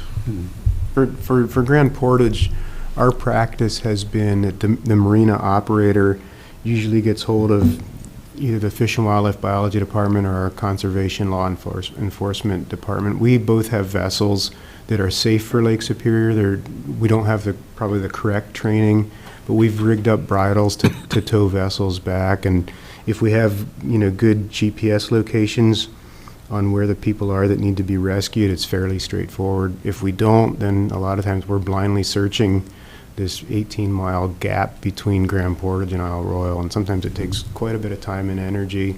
And we have other responsibilities. On-water rescues is not our primary role, right, but we're doing it. And the other thing I talked with Sheriff Pat about is, at the moment, we don't have any organizational structure for on-water search and rescue. There's no group of people who are on call on fixed schedules, and so people are, have to give up their time, and hopefully are available when there are calls at the moment. So we need to do this probably properly and sort of start from square one now that we're at this stage, I think. Mm-hmm. The other question you asked was, related to the federal funding. I write a lot of federal grants in my role while working for the tribal government. I am not aware of many funding mechanisms whereby some senators to whom we write a letter can immediately pass funding to local and tribal governments to do stuff like this. I think the era of earmarks passed a long, long time ago. So I agree, it's going to take some time to get funding onto the ground for these things, and there may be some grant initiatives that come from our letter, but I just don't see how a couple of senators and Congress people are going to write a check to us and say, go get what you need, guys. Thank you for that perspective, too. I also want to thank you for reaching out or planning to reach out to the charter boat captains. I think that's a very valuable resource and a very smart move, so thank you for thinking about that. All right. I think Chairman DeShaw. Oh, I'm sorry. It's very subtle. One of the things, the rescues that we do now, them are our resources, like Seth was saying. There's other work that they're supposed to be doing. We don't charge people to go out and rescue them. And, I think the last one there, I had them kind of give me a rough figure of what it would have cost to go out and get, I don't even know where they went. They're on Beaver Island, they're at Isle Royale. Okay, they were at Isle Royale, and that's a whole day. Mm-hmm. And they have other duties to do, so we need to figure out how to cover it, yeah. Agreed.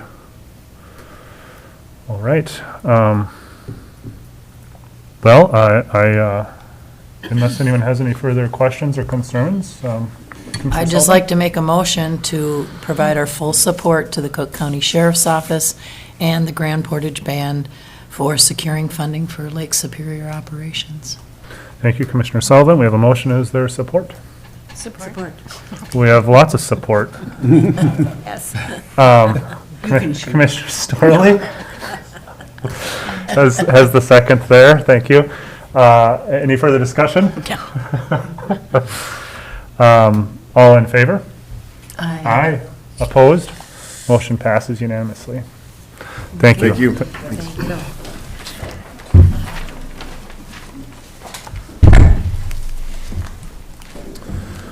Well, we have taken care of item 8 earlier in our meeting here, so that moves us down to item 9, Land Services.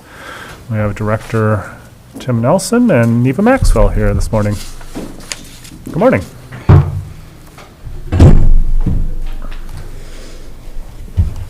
Good morning, Commissioners. You guys have been busy today. The first item for land services is a conditional use permit request for Sawbill Village Development, proposed by Rob Dieter. This is a multi-use development in the heart of Tofty, and it does have the support of the Tofty Design Review Board. The Planning Commission voted unanimously to support this request. The conditional use component of it is specifically for the multifamily dwelling aspect of the multi-use. Everything else in this multi-use is a permitted use in this zone district.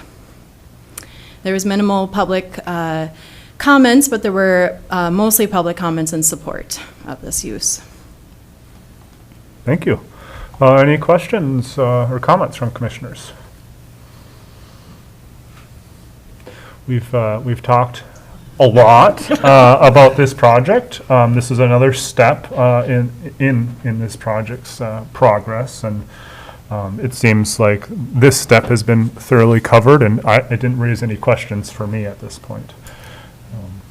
So I'd entertain a motion. Mr. Chair? Mr. Sullivan.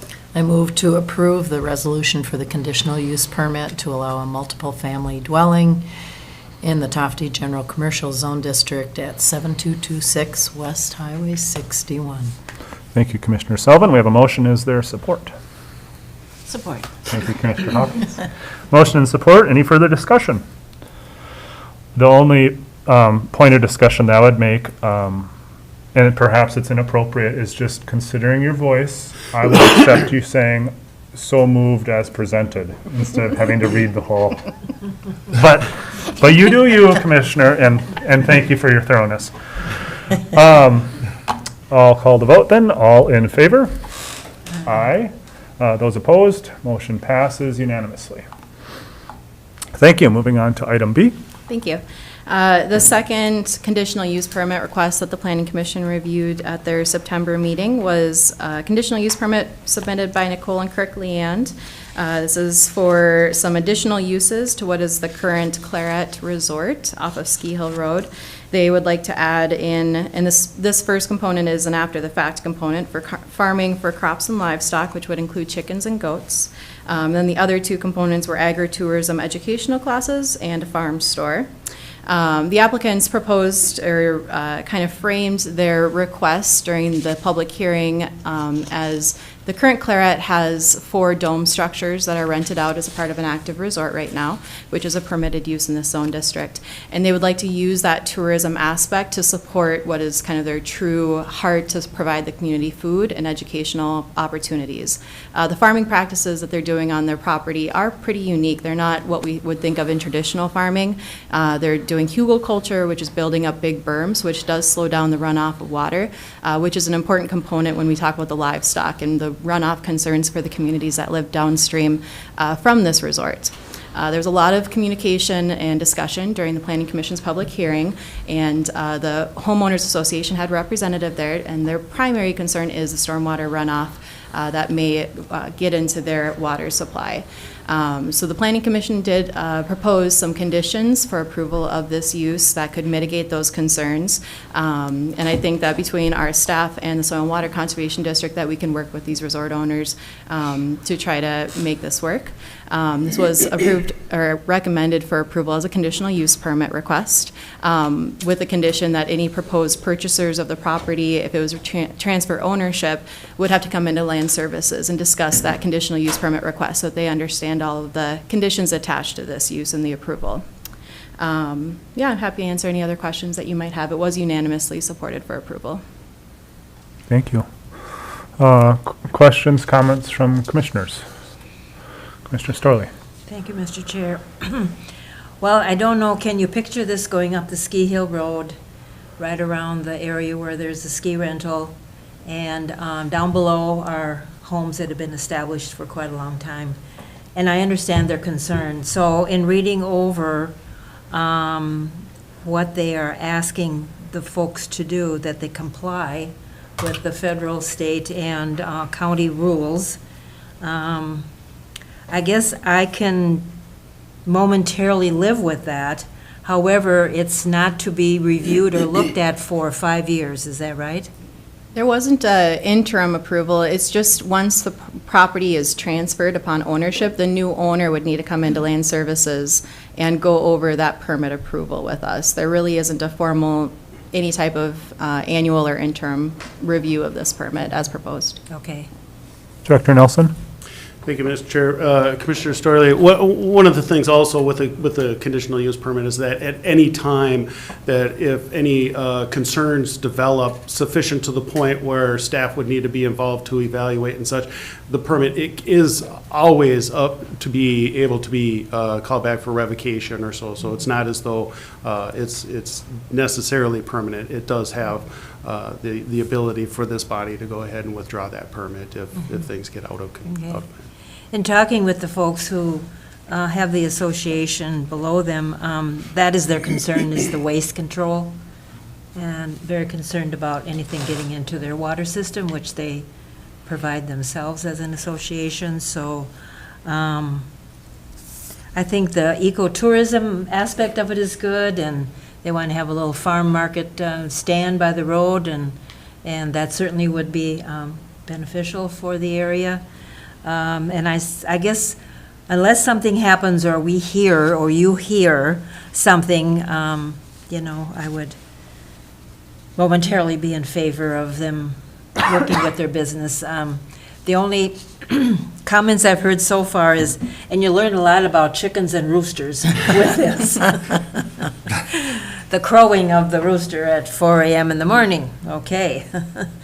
But it looks like they're only going to have 3 roosters at max, is that right?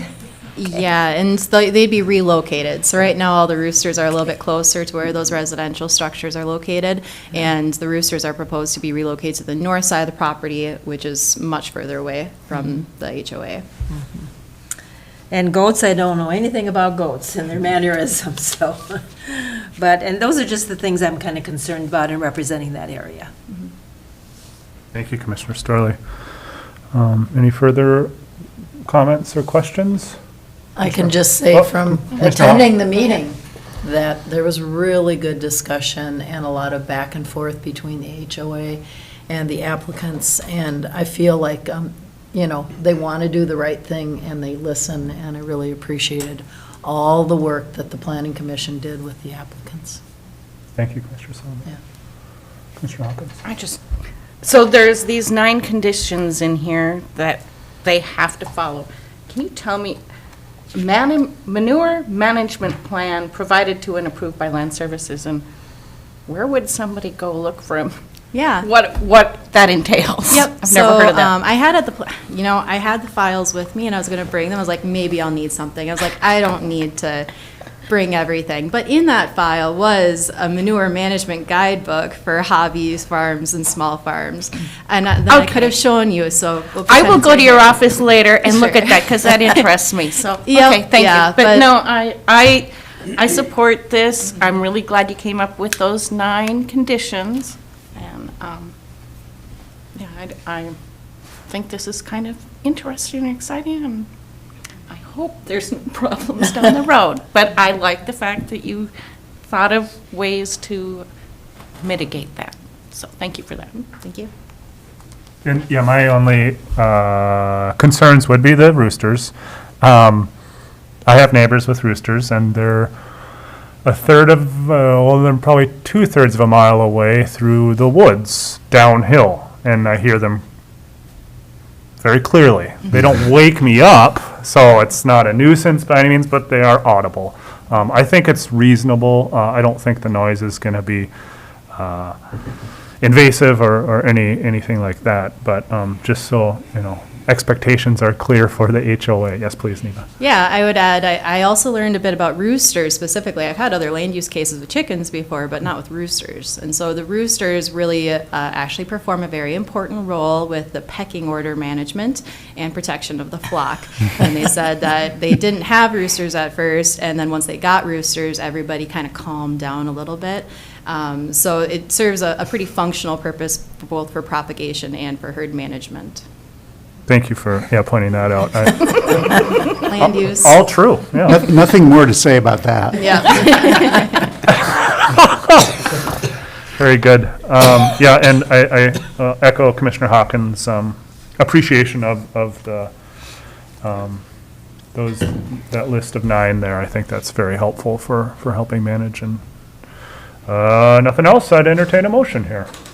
Mr. Chair? Please, Commissioner Story. I'll make a motion to approve the resolution of the after-the-fact request for the conditional use permit for the farming crops and livestock. Thank you, Commissioner Starley. We have a motion. Is there support? Support. Thank you, Commissioner Hawkins. Any further discussion? Commissioner Starley, do you want to amend that to include the agritourism, educational classes, and farm store? Or do you want that as a separate motion? I'll include that. Okay. Is that supported? Thank you, Commissioner Hawkins. We have an amendment there, and any further discussion? Here. Excuse me, did you get the wording on that?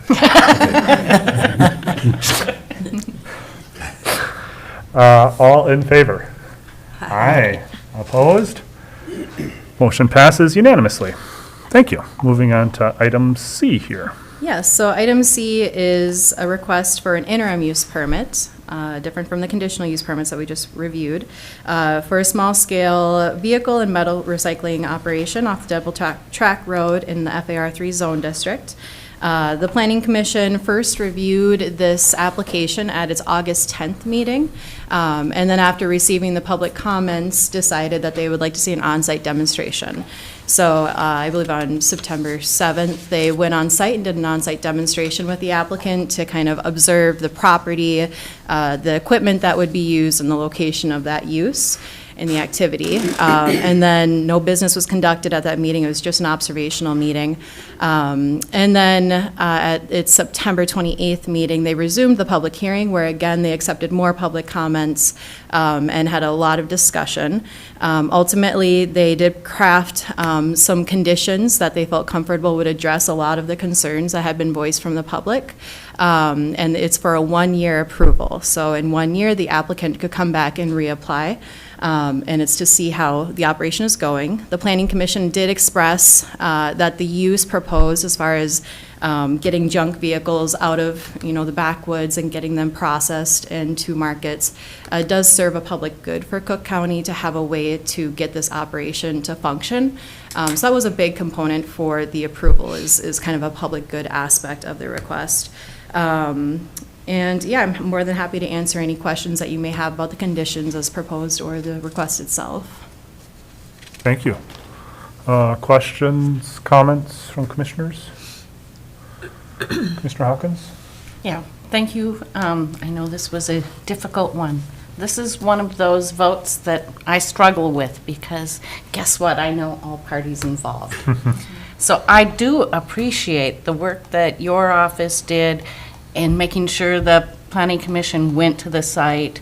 I know that was a lot of extra time and effort on the Commission's part and your part. And I like that they had good discussion, I thought, at the board level. I was pleased to hear some of my questions or concerns being addressed by the board, so I appreciate that. So some of these conditions, there's 12 conditions listed here, and I'm just wondering how your department's going to monitor that there's only 25 loads per year. Some of these I thought, okay, but how are we going to know these things? Do you have any idea what you might do? Mr. Chair, Commissioner Hawkins, I see that Neva's looking directly at me. So I think I'll field that one. And frankly, if you look through a lot of the conditions that are on a lot of the permits that we do, it is a struggle and a challenge to make sure that all of them are met. There's timeline conditions, there's number conditions.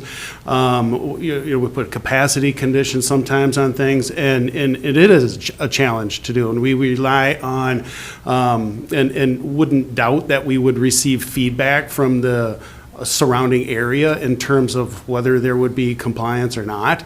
I would say a lot of our actual business is done by kind of neighboring, expressing concerns about what may be happening and such. And so we will be paying, obviously, as much attention, and concern has been expressed in this particular case. We will be paying close attention to it, and a lot of other cases, a lot of other places that we do, we will happen to be doing drive-bys and such, and so we can observe as we go by, you know, so we will do our diligence as much as we can and expect that we will receive some feedback from the surrounding area.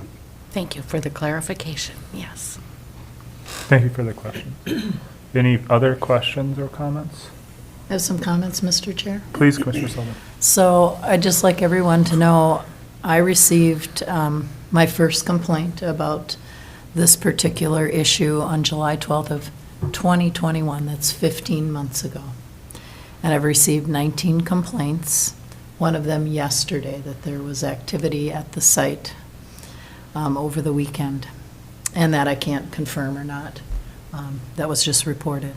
I'd like to keep everybody's thought on this is FAR 3. It's forest, agricultural, and residential. And this particular use of the property is not one of the 8 permitted uses.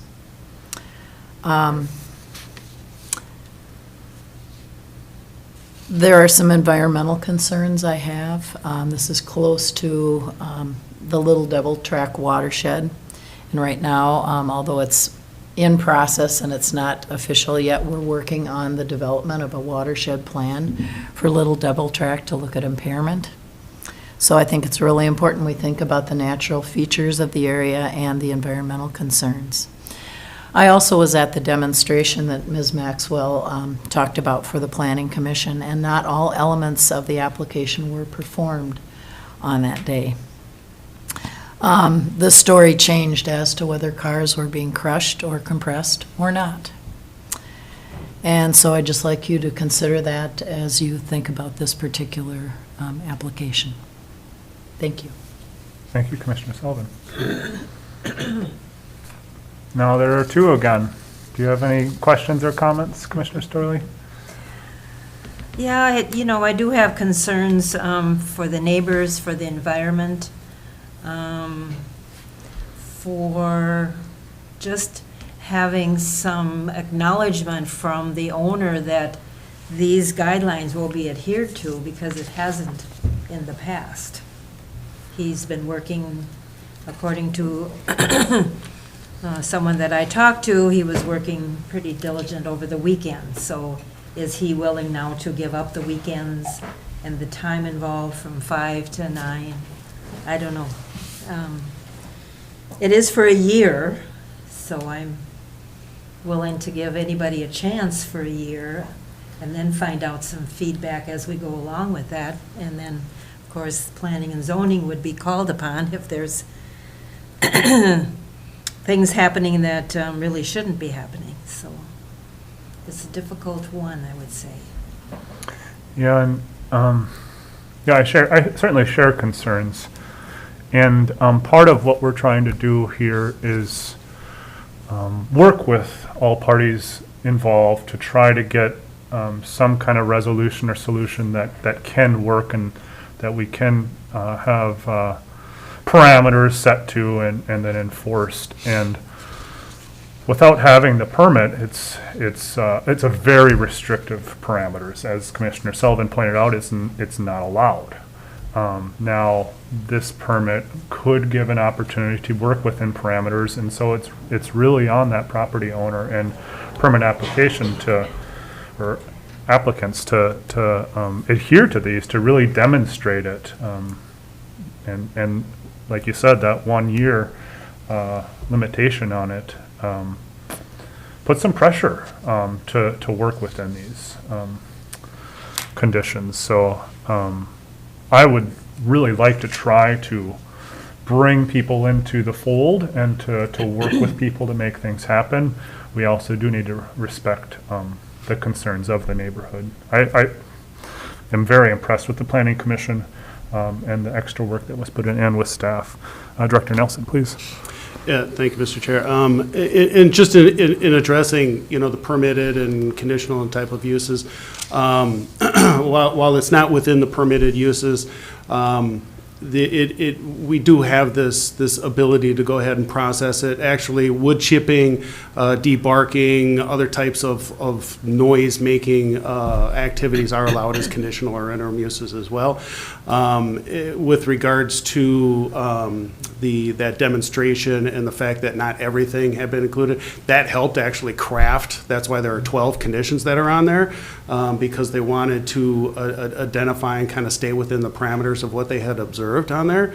And it is important to note too that while complaints are and have been made with regards to noise activity, every time that we've been able to respond out and take a look, we didn't see any actual violations of the activity or the use itself. People can make noise. People have, in fact, on this very road, a number of people have heavy equipment and they're able to operate or clear some trees or do whatever. And so it's not the noise, and the noise is the issue, but it's the specific use of the very narrowly defined use with those conditions that's on the table for your approval today. And I think you're right, Mr. Chair. I think that the Planning Commission did a good job in trying to extract that balance, and the fact that it's only for a 1 year, basically, trial period. We had, just as a matter of perspective, we had given the same 1 year trial period for the art studio up on County Road 44, so, which is not really a noise type of thing. So it is, we do have that allowance and place that typically on IUPs where there might be some concerns expressed. And yes, with the other heavy equipment in that neighborhood, they probably have beepers. They do have beepers. There's a very active gravel pit just to the north of all of the properties that are up there. All right. Further thoughts, motions, further questions?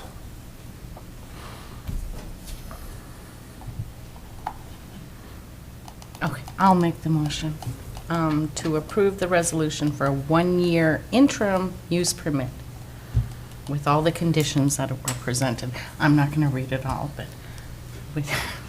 Thank you, Commissioner Okay. Hawkins. We have a motion. Is there support? I'll support with reservations.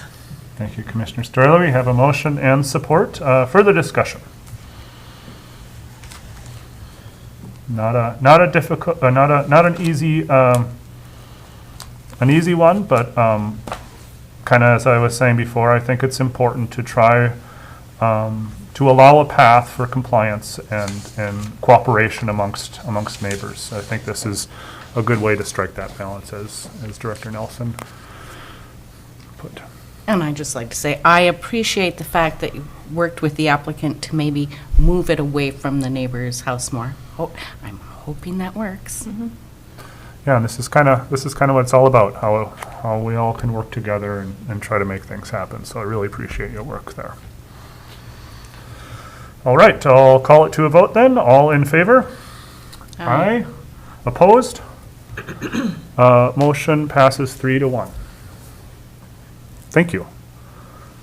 Moving on to item D, Vacation Rental Advisory Committee report. Okay, thank you, Mr. Chair.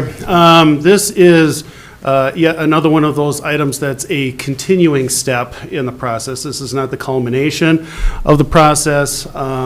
We had started in this particular year, and I've been before this body a number of times. In this year, we started back in April on this review process with the steering committee that evolved into the full review committee. But actually, the process started in 2015 with the very first committee process that started and has been an ongoing and evolving set of dialogues from that point. And we fully expect that this will certainly continue to be a matter of discussion in the years to come as the dynamics change in the county and with vacation rentals as well. I would like to express my thanks to the committee members. We assembled quite a large committee, 19 members with 10 alternates, and I would say that pretty much all of the committee members themselves and a lot of the alternates did actually attend every single meeting, and it was quite the commitment because it was every other week for a few months. And so it was really quite the task, and so I really appreciate the time and energy that everybody had put into that. Appreciate Commissioner Storley's chairing of that committee and kept the meeting going smooth. I also like to express thanks to Bob Thompson, the county assessor, along with the IS department in helping out with the technological issues as well going forward, the creation of the dashboard and things like that. And let's not forget too, like to thank the members of the public. We put out at the same time a community perspective survey and got about the responses that I've gotten in any particular survey that's gone out, nearly 580 responses back.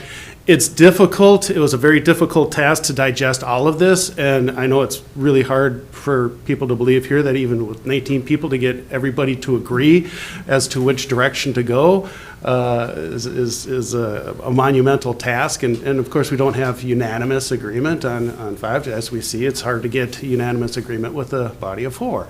But we did achieve a general consensus, and we did, we all understand and we all would love additional time to go, because it was really good. We learned a lot going through this process.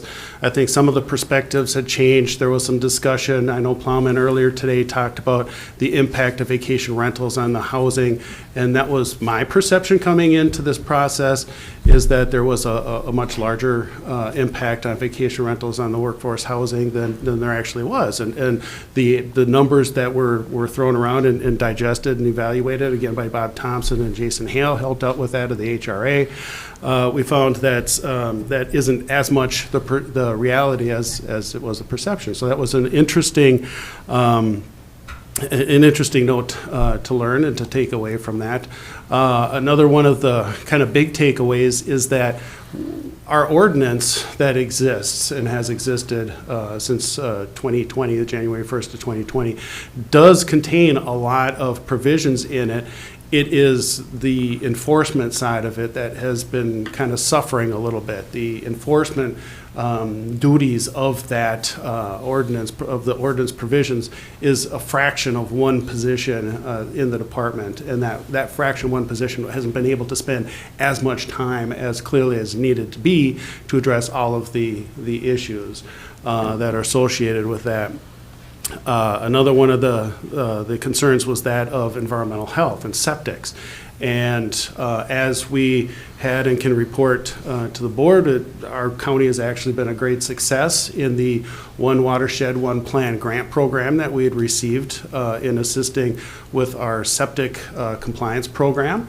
That's one of the reasons why, when we originally put the program into place and the ordinance in place, that we as the county did not take on the county level enforcement of the septics of vacation rentals, because we had 100 and some other cases we had to work on, and we had to whittle that down. And now that we have less than a handful of those left, we're able to take this on. So one of the things that we would be actually offering up from the Land Services Department, regardless if it was a recommendation of the committee or not, is that we would actually require a current certificate of compliance for every vacation rental operation that's out there.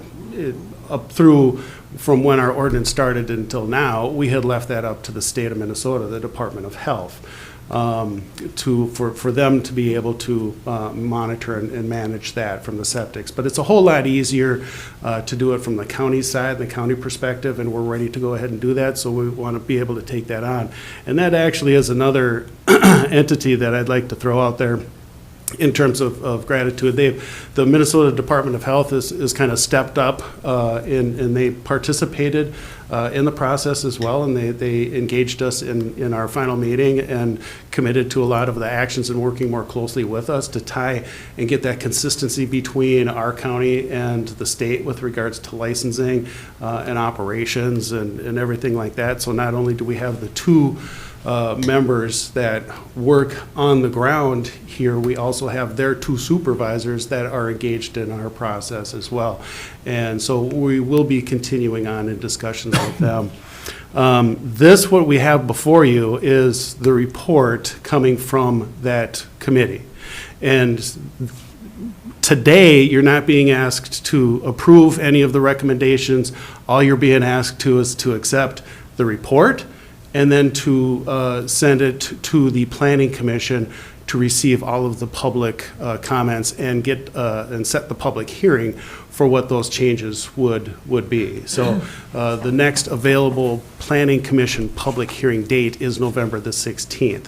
So that's the ask, is just to accept the report and to go ahead and establish November 16th as the public hearing date to review and accept, or for the Planning Commission to review, conduct the public hearing, and then come back to the Board of Commissioners with their set of recommendations as to what to include or not include in that ordinance moving forward. We do have to install a new ordinance moving forward. The way that our ordinance had been created, it sunsets at the end of this year. So we do have to do it, and which when we started this, and back in April, I thought, well, there would be no problem starting in April to be finished up by the end of the year to get this done, but every step of this has been really pressed for time, and we are forced into this kind of timeline to comply with public hearing notices and timeline requirements to get everything in place. So at the same time that we will be doing the public hearing, we also are renegotiating our contract with Host Compliance, the web-based system that's been used with the tracking, and they're going to be working more closely with, again, the Assessor Bob Thompson's office and that dashboard, and our office, IS, and we're also working with the Auditor's office to include the component for lodging tax collection portion of it. We feel at that time when we first started off, we did not include that portion of it in the original agreement that we have. But with the improvements that they've made, and with regards to other jurisdictions out there, we feel that they would be able to provide us with that level of service, which would be just a great benefit for all of us in terms of ensuring the collection of the lodging taxes. I know there was a lot of concern, and I hope I'm not droning on too long, but I just wanted to hit some kind of the highlights. I know there was a lot of concerns as to whether we should put caps or limits on the numbers of operations that are in there. When we did the kind of evaluation, coincidentally, when we put the first RFP, or request for proposals, out for Host Compliance for that web-based system to do a tally on our numbers, they estimated 360 operations. Now, of course, we've discussed how do we determine how many numbers that we have, and you can come up with different numbers based on definitional things, whether it's a part of a resort or whatever the case may be. Is it inside the city of Grand Marais? I also have to send a thanks out to the city of Grand Marais and the Grand Portage tribe. They participated in the process as well, even though they don't fall in the jurisdiction of our ordinance. They were very helpful in terms of participating in guiding that. So we had determined with regards to the caps and in consideration that the impact of the vacation rentals has not been what has been widely received as taking away the workforce housing as much as what the perception is, we decided to change that to a trigger. So instead of going to just a hard cap and say, okay, we're not going to have any more of this, because quite frankly, if you do that, then you have to go, okay, so can you have more here or more there? In some places, it's okay to have more. In resort locations, maybe it's okay to have more in resorts because that's expected resorts will grow. We expected, though, to set a trigger. The trigger's based off of basically the number of operations that we have tallied out there, those that are currently licensed and those that need to be licensed, which at this point comes out to 358, which is 2 away from the original number of the RFP. We decided to add 10% onto that number as the ceiling for number of licenses issued. Once we hit that level of licenses issued, then that's going to trigger another review of this. But in consideration of everybody who thinks, well, you know, maybe we won't hit that, or it's just going to go away or go into the woodwork, the committee and everybody wanted to be, share the concerns or express, acknowledge the concerns of folks that, in addition to setting a number trigger, we decided also to set a date trigger. So in January of 2024 is a hard date where if we have not hit that 10% increase trigger, we'll still do another review of it. So this is just another and continuing step in the process, and it's a good thing. It's a good thing with the licensing program. In the fact that we can change and modify and look at our licenses from a year to year. Other counties, such as Lake and other counties, have done these as interim or conditional uses where it takes way longer to try to change the standards and provisions, and some are locked in and grandfathered in, whereas if you have a license program, you can kind of modify the requirements of a license on an annual basis. And so we have the ability and flexibility to go ahead and adjust that.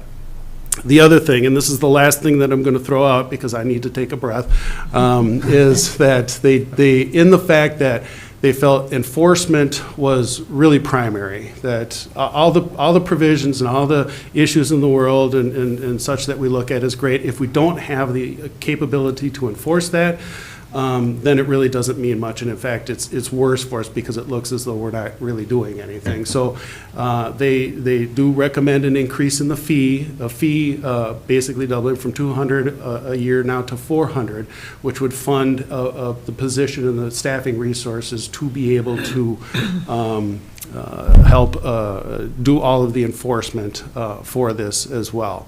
And I just will stop with that and answer any questions you might have. But all I'm really looking for at this point is just acceptance, setting of the public hearing date to November 16th, and then authorizing the extension of the renewal period, since we don't want to start a renewal period before we actually get the next ordinance into place.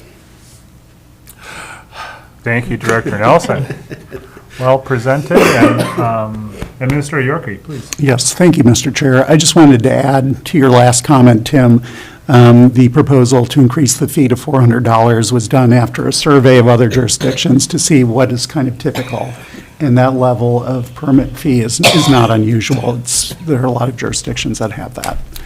And as a matter of fact, when we set our fee, the original fee at the last time, we were informed by Host Compliance, which is actually worldwide, that we're very low in that fee relative to the carrying capacity of the operations that are within our jurisdiction. Thank you for pointing that out. So it's not just it's not arbitrary. Yeah, it's not an arbitrary number. It was researched and determined to be appropriate and hopefully adequate in funding the enforcement of the potential recommendations here. Commissioner Hawkins, please. So, yeah, to play off of that, I'd like to see the documentation that you used to say an extra $200 a year is going to provide the enforcement level that we need. So I wrote down here what you said about perception versus evidence, and really appreciate the work that this group did and what Bob and Kyle did. We need to change the perception that vacation rentals are the largest problem facing us here. Maybe a factor, but it's not the largest, and I appreciate the work you did to get that evidence.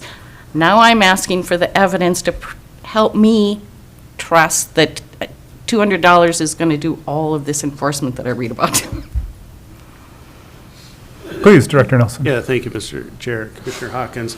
I anticipate and expect that there would have to be a fee hearing, a public hearing established for the fee structure, because the fee isn't going into this ordinance, the fee is part of the fee schedule. So I had anticipated when we do the fee hearing to lay out all of that and all of the information. So yes, Thank you. I fully expect and anticipate providing all of that information to you. Thank you. Are you, Yep. okay, thank you. Other questions or concerns? I just appreciate all the effort that the Vacation Rental Committee, that Land Services, and that our public has put forward in responding to surveys. I mean, I think this is the best example I can think of gaining input as we look at an issue or a concern. So I just really appreciate the process. Yeah. I agree. Very well done. A lot of effort put in there. And yet, if you read social media comments, there's still the perception that there wasn't enough input. And I don't know if there ever is enough, but we certainly have fielded for as much input as possible, and still, I would say, look forward to more input, because as Director Nelson pointed out, the recommendation is that this will be looked at again in 2 years, or if that trigger is hit. So, and bravo, Commissioner Storley, for chairing such an important committee there. That's a huge obligation, and you clearly shown in your role there, so thank you. Thank you. My summer did pass pretty fast. Oh, man, yeah. Every 2 weeks. Right. No, thank you for that effort. It produced some quality work. I don't think I have any questions myself. I do appreciate the request for some more details, and yeah, I expect that would be forthcoming regardless. And just want to give another shout of thanks to you and all the partners involved in the committee. As you said, it was quite a commitment from the committee as well. Volunteers and community members who were willing to step up, and we had a good pool to select from the get-go. So I'm very, very pleased with the process. Please, Commissioner Sullivan. Mr. Chair, I'd like to move to accept the Vacation Rental Committee report and establish a public hearing on Wednesday, November 16th. Thank you, Commissioner Sullivan. We have a motion. Is there support? Oh, I think he wants. We have a motion on the table. Is there support? Yes, there's support. Thank you. We have support from Commissioner Hawkins. Further discussion, Director Nelson.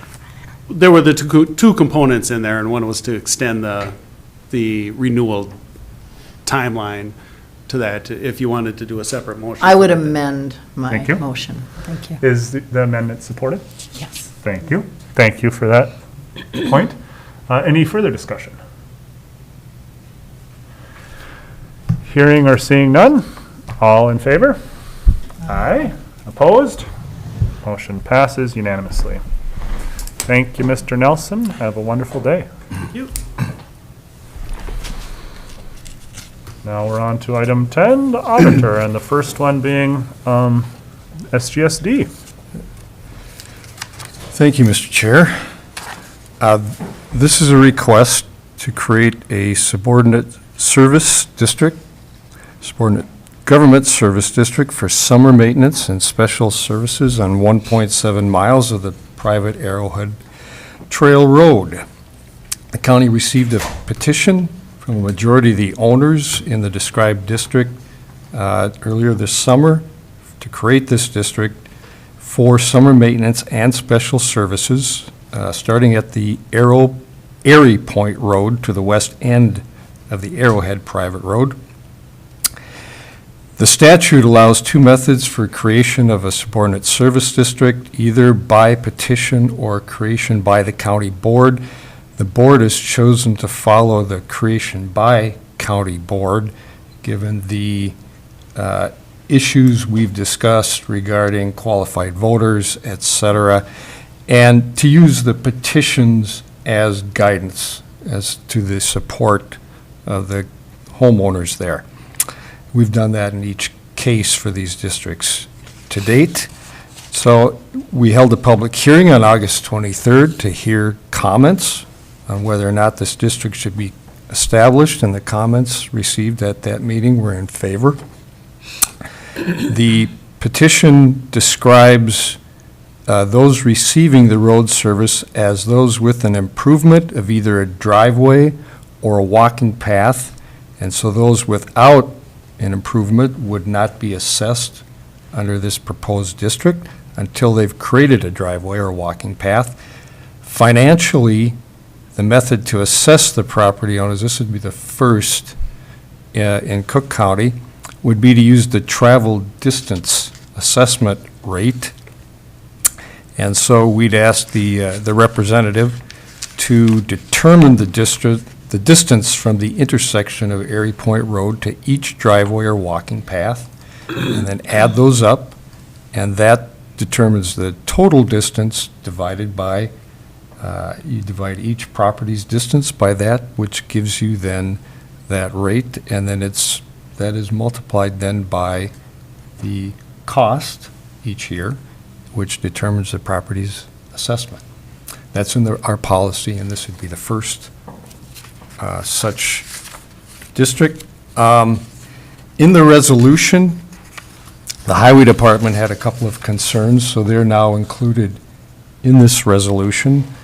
One was how the partnership between the Highway Department and the association, to making clear that the Highway Department will help with special services, but things that require engineering and design, they will help the association to bid out and get those services if it's needed for, say, bringing the road up to a standard that they can maintain in the future.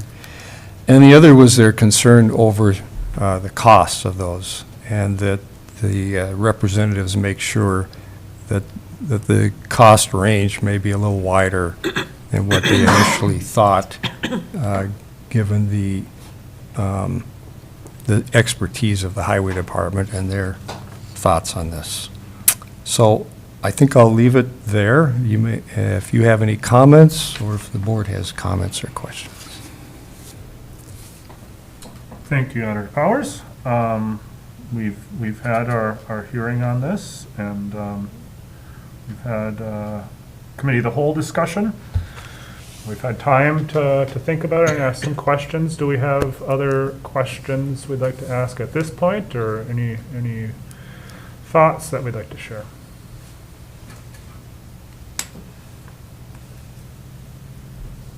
Commissioner Hawkins. Yeah.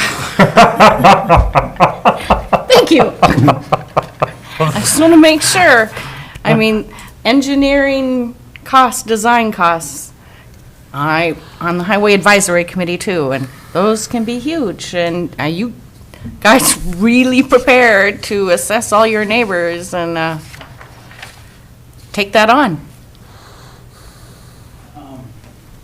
I'm Steve Awley. I'm the representative. There looks to be the one anyways here for the petition. Thank you, commissioners, for getting to this point. Appreciate all your work. As far as, how I arrived at the cost, I think you got that information previously, but I did talk to a local contractor on the Arrowhead Trail, and he gave me numbers, and he wouldn't come out to do an actual assessment of it because he was, he wasn't, he was so busy that unless we guaranteed the work, we couldn't do that. However, he made comparisons to other road projects that he had done and was doing, and that's where he came up with the numbers that we could do like a rough estimate. And in my letter to and communications with the landowners, I made that clear that was just a rough estimate, and it wasn't feasible to do a detailed one at this point in time without a thorough inspection. So I'm not totally aware the Highway Department is coming from as far as, well, I'm thinking that, as I presented the petition, it was for summer roadway maintenance and special services. And I included all the items that were in the county document, which would be, if there's trees or threatening the roadway, or if there needed to be some ditching done. But it's clear that our intent as a landowner is just to stay within the current dimensions, with dimensions of the road. So we're not looking for a construction of additional roadway or reconstruction of the road. It's more bringing it back to that level where it was when the Firewise grant and when they upgraded it. I don't know if that was like 15 years ago, or about that, sometime back then. And so it's basically, gravel, hauling in gravel, maybe using some of the existing stuff from the ditches, having to ditch a little bit, but maybe some of that can be done with a grader and just ditching that stuff right back up onto the road for some substrate before they bring gravel in. I don't know, that's something we have to discuss that, with the, as we put out the bid, I guess. A few culverts, and what else is in my deal here? More grading. I used numbers that the contractor gave me, and that's where I came up with this $35,000 to $50,000 window, or that I thought would cover that. So I guess we're not holding it to that, but from my best estimates, I thought that was a good rough estimate to come up with. And then in the view that we're not doing a further construction of the road or making it wider, but just getting it back to where it was, and then clearing off some of the turnarounds so the emergency vehicles that need to come in, we can bypass that. Does that help? Commissioner Yes, Hawkins? I just want to make sure, we had a committee of the whole meeting I've had phone calls from people from the other SGSD complaining because we have a low bid requirement. And I'm really sorry if the low bid, the only bid, is not so low, but that we have no control over that.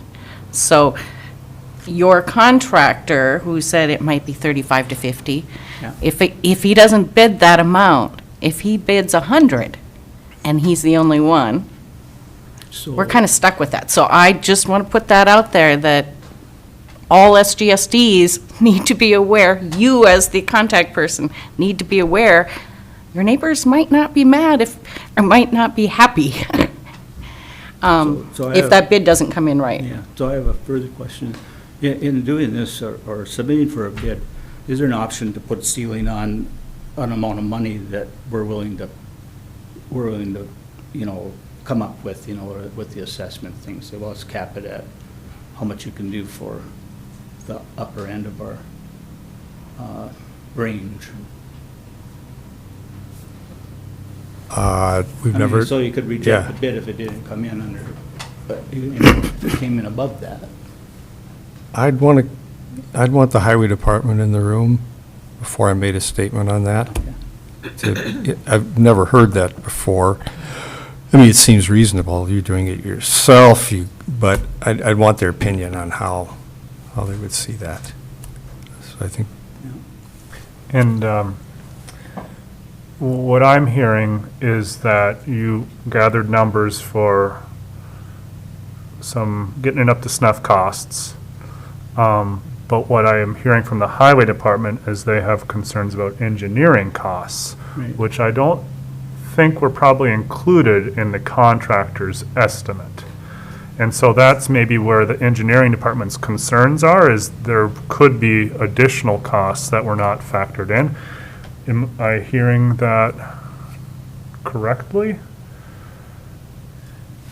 What I also hear you say, Mr. Ali, is that you're not anticipating any real engineering needing to be done, but I don't know what needs to be done in order to get the road up to snuff. So I think that's where you may want an engineer or you may not for the longevity of the project.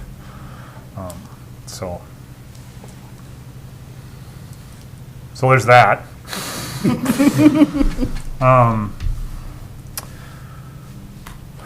We,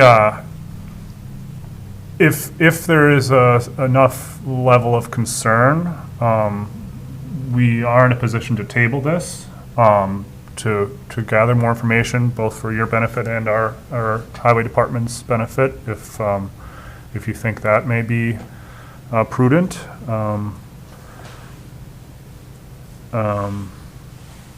That's how I think we might want to go. Not to kick the can by any means. We've been at this for a while, and you've put a great deal of effort here. But to address Commissioner Hawkins' concerns and the highway department's input there, I think it might be worth following up. So what are the suggestions on how to do that? I mean, as far as I can't get a contractor out there to give me a thorough assessment, would it be that way someone from the highway department would do an on-site visit? And, that's a good question. Well, I think we need to maybe check with our county attorney and maybe our engineer and say the option of a cap on a bid. That was not presented at our committee of the whole meeting. Right. So I don't know the legalities. They just said they have to take the low bid. Right. And that's by state statute. So I don't know if we can insert that or not. I think that would be a question, because I agree that would be a way to solve this. Please. So the way that I was reading in the policy is that it's set up so that someone from the highway department will meet with a road representative and you know, do I think someone come up with a preliminary assessment, and then it had to be kind of a mutual agreement, so that if the highway department would come back and say, well, we want to make the road 20 feet wide, and I say, well, that's not what we have in our petition. That's not our intent. We have to agree. It's not like the highway department say, well, no, we're just going to do this. Right. Is that correct? Yeah. How I read that? Yeah. I think the discussion we had in the committee of the whole is, just like Commissioner Hawkins pointed out, was we have limited contractors, and so we're getting limited bids, and that's really messing with costs. And so, and that puts us in a legal bind. We cannot not take it. We have to accept that low bid, even though it's substantially more than what was anticipated. So, Yeah, I think what the next step you'd be doing is talking to the highway department and discussing and coming to determination of whether to seek a bid for engineering. That would be your next step over this standard.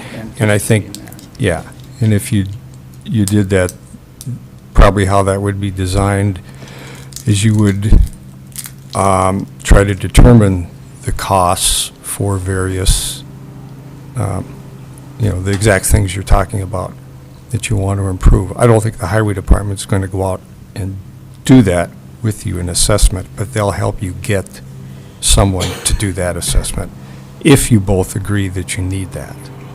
I think that's the step you would take. Please.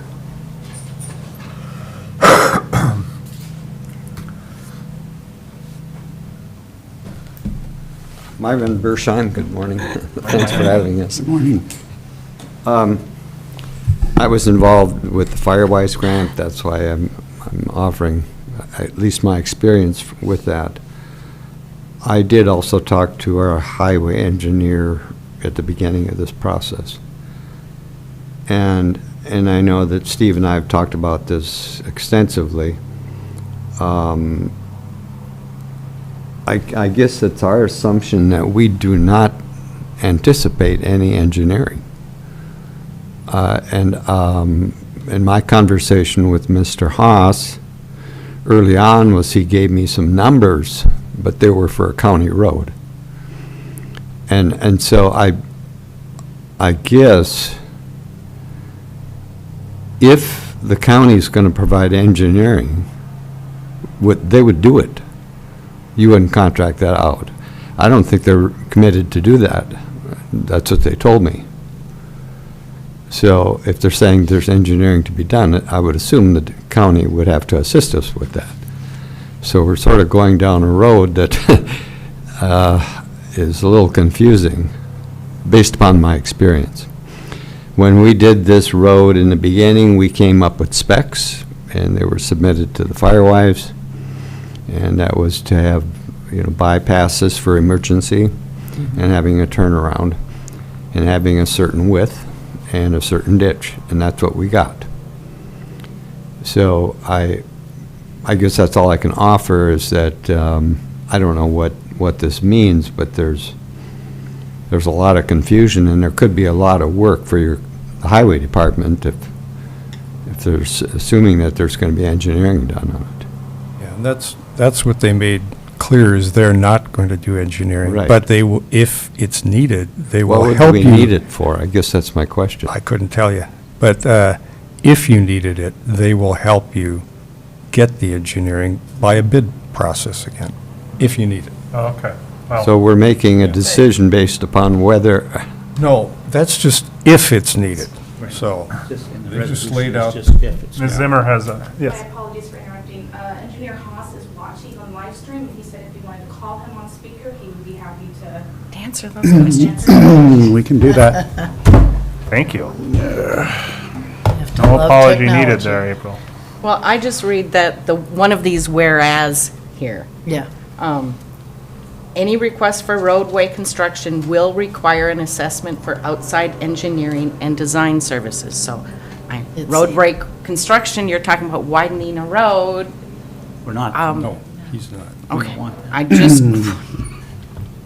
It's just in there as an if. It's so it's in in there. there to, just if you ever ask for it, I guess, maybe that's the clarification or not. And welcome to the meeting. No, stop. And this is, that language says roadway construction. This is not construction, this is. But if you're replacing a culvert, Oh, okay. Yeah. that is considered construction, and you there have are to have design culverts. standards, so. Good point. I'm Yeah. just, okay. Yep, very good points. We want to make sure we're not putting you in a bind. Yeah, that's my concern. Don't want another phone call. I don't want you to accept that bid. Hey, Robbie, it's James. How are you? I'm doing great. We've got you on speakerphone here in the board meeting, and I understand that you've got some information that you'd like to share.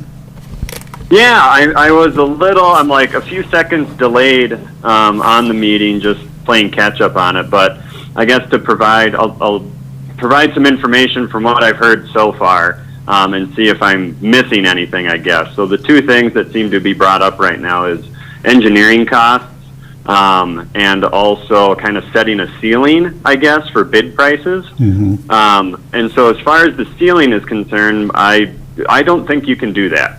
If you could, I would love to do that. But at the end of the day, it's whatever the contractors are going to bid, and that's the low bid.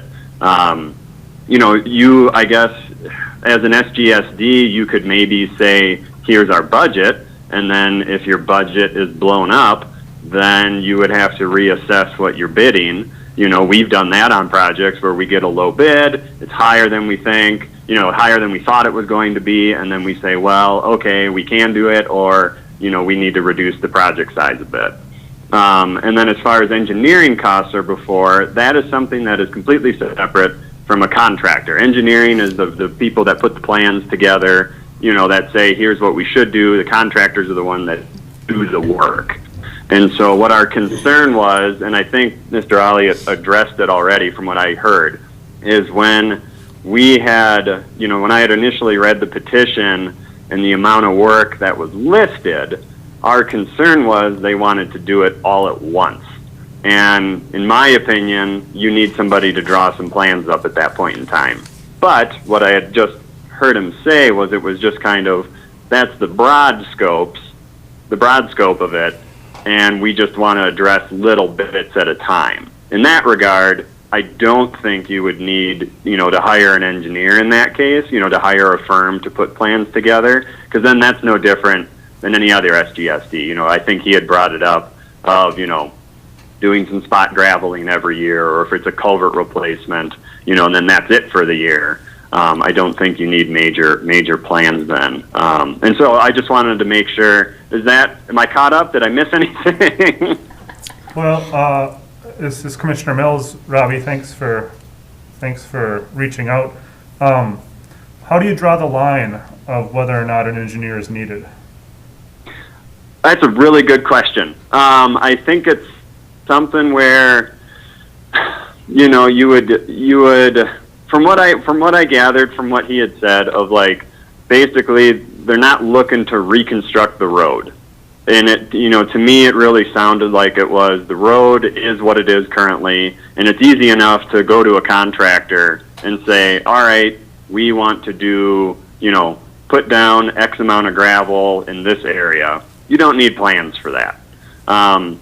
If you want to say, hey, we want to make the road from 18 feet wide to 24 feet wide, and, you know, raise the profile 2 feet, and then, you know, all the culverts are blown out and we want to do all those at once. You know, to me, that's more major work. Does that make sense? Yeah. Versus like, you know, hey, Dave, or hi, Commissioner Mills, spread 2 loads of gravel in this 200-foot section. Yeah. You know, that's easy enough. You know what I mean? Yeah. And it sounds like there's 2 culverts, so that's... And those are replacements, they're not new ones, so. Okay, yeah, and so that's... Yeah, and I think those are just roadway culverts, is my like smaller ones. You know, Yeah. maybe they're 18 inches or 24 inches. Yes. If it was something where you're getting up substantially larger, you know, if there's some 5-footers, 6-footers, whatever, then I would be more concerned. Sure, yep. Thank you for clarifying. Thank you for calling in. Yeah. Well, April, I tuned in a little bit, and I'm trying to play catch up. And April, thankfully, messaged me and was like, "Can we call you?" I was like, "Yeah." Thank you, April. Yeah, thank you, April. All right, well, you weren't the 10th caller, but try again next time, and we'll see if you can win a prize. Well, happy to help. Let me do. Are there any other questions as far as this, or are we all set? I think we're set. I think that's covers that. Sounds fine. Thank sounds you so like- much. Sounds like we're good, Robbie. All right, awesome. Let me know if you need anything else. Thanks for your time. Take care. Bye-bye. Bye-bye. I think we might be ready for a motion then, or is there further questions, comments that we'd like to make?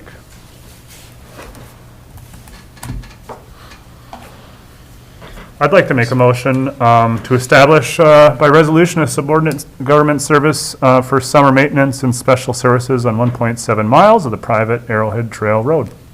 Is there support? Sullivan supports. Thank you, Commissioner Sullivan. Further discussion? Really appreciate questions, concerns brought up, and the work that's been done and the background as well, just to try to get all things on the table so that we know what's what. Yeah, thank you for taking the time to answer my questions. Absolutely. Yeah. All in favor? Aye. Aye. Opposed? Motion passes unanimously. Thank you. Thank you also very much. Thank you very much. That moves us on to item 10B, the Building Fund and Airport Fund budget reviews. Yeah, thank you, Mr. Chair. So first, the building fund, you can see actual expenditures through half the year, $127,916, which is 51%, which is pretty close to 50% of the year and 51% of the cost. You would not expect that in a building fund, but just a lucky number. In this case, tennis court evaluation, $1,500. The courthouse handicap door repair, $7,100. The warming house locks, $2,800. The courthouse camera system, $21,000. The security blinds, $379 for human services. The courthouse camera cabling costs $13,000. And another courthouse camera expense, $42,237. And then judge's door repair, $1,000. And the YMCA pool lights, $38,494. questions there? Any questions there? Thank you. And the airport budget review. So, in talking to Stacy and the airport board members, we made some changes just in the accounts to make them more readable now, so that they match what the airport is actually putting in their budget, their line items. That's something where we can change the names there. Okay. And split out the hangar rentals between the heated hangar and the T hangar, which have been thrown together to date. If you look back in history, all those hangar rentals all went in the same account. So now they'll be separated, easier to track. So in this case, the airport budget is $168,241 for 2022, and to date we've spent $107,000, 64%, and that's normal given things like the utilities are very high in the first part of the year, which is very typical. Anybody that has a building, repairs and maintenance. One of the items here, the mileage. Some of that, of course, we know we've had high gasoline costs and the plowing, but have learned since that this is, some of these costs have ended up in not the account they were expected to be for budgeting, because this was intended to be the mileage only for the board members, et cetera. Correct. Along with their per diems. And some of these numbers just got pushed over here. This would normally be under maintenance because it's for the plowing, et cetera. This is mostly the plowing costs for mileage. So that'll be corrected in the future, but it's explainable in any case. It would have pushed those maintenance costs higher than the regular budget anyway. We had very high snow cover this year. And in the capital costs, this includes the master plan, the required fee analysis. That's the only expense we've had to date, $4,900.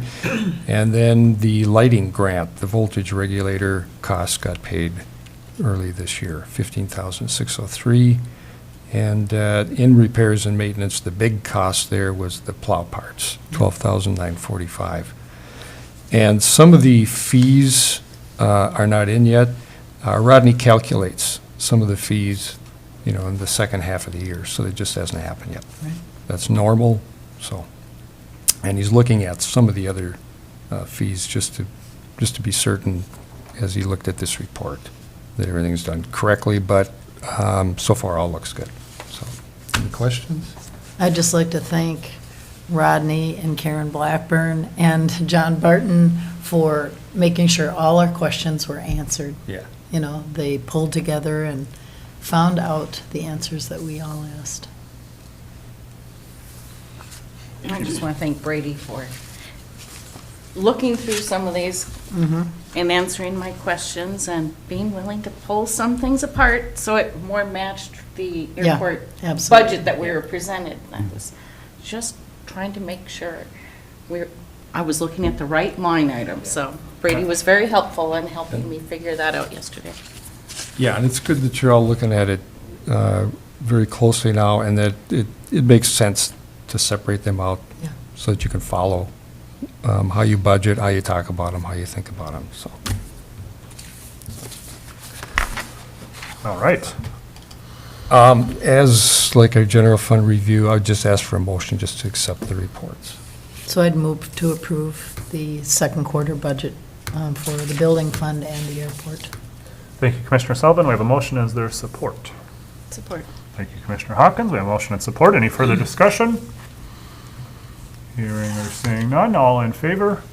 Aye. Opposed? Motion passes unanimously. Thanks. That moves us on to item 11, Administrator. All right. Well, all of my items today are just for information only, but I wanted to share some information from Human Resources. Leah is not currently available, but she asked me to share some information about our ancillary benefits for next year. We've done some follow-up to inquire about our life insurance benefits and also long-term, short-term disability. We are going to be switching from Minnesota Life to the Hartford. This is something that the county pays, and so basically there's going to be a small savings of $800+ by switching companies. We are also we inquired of Madison National, which provides our long-term disability, which is also a county-paid benefit. And it's kind of like one of those things where you find out that your neighbor is paying less for her family plan on a cell phone provider than you are, and so you call the phone company and you're like, hey, what's up? I'm paying more than my neighbor, and they're like, oh, we can give you the lower rate. I mean, just because you asked the question, and that kind of thing drives me nuts, but we did make the inquiry, and so we are getting a price break on that as well. And then also short-term disability, let's see.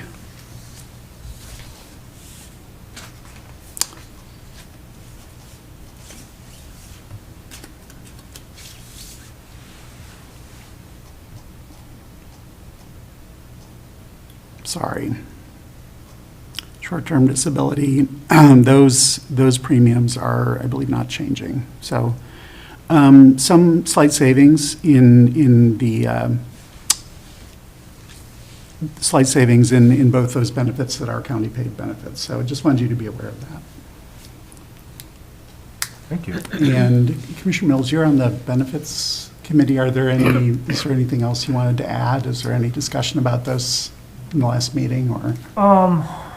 Not about this, but we are looking at a different vision plan, and I kind of expected that to be included in this, but I guess we'll be talking about that later.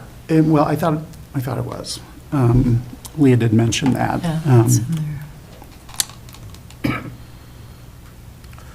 So yeah, if you look down on the last page of the there it is. Yep. Of the agenda item, we will have vision insurance through Visas. So that will be part of the offering. Brady's upset. No, I'm not upset. Brady's excited. I heard vision, I was thinking visioning.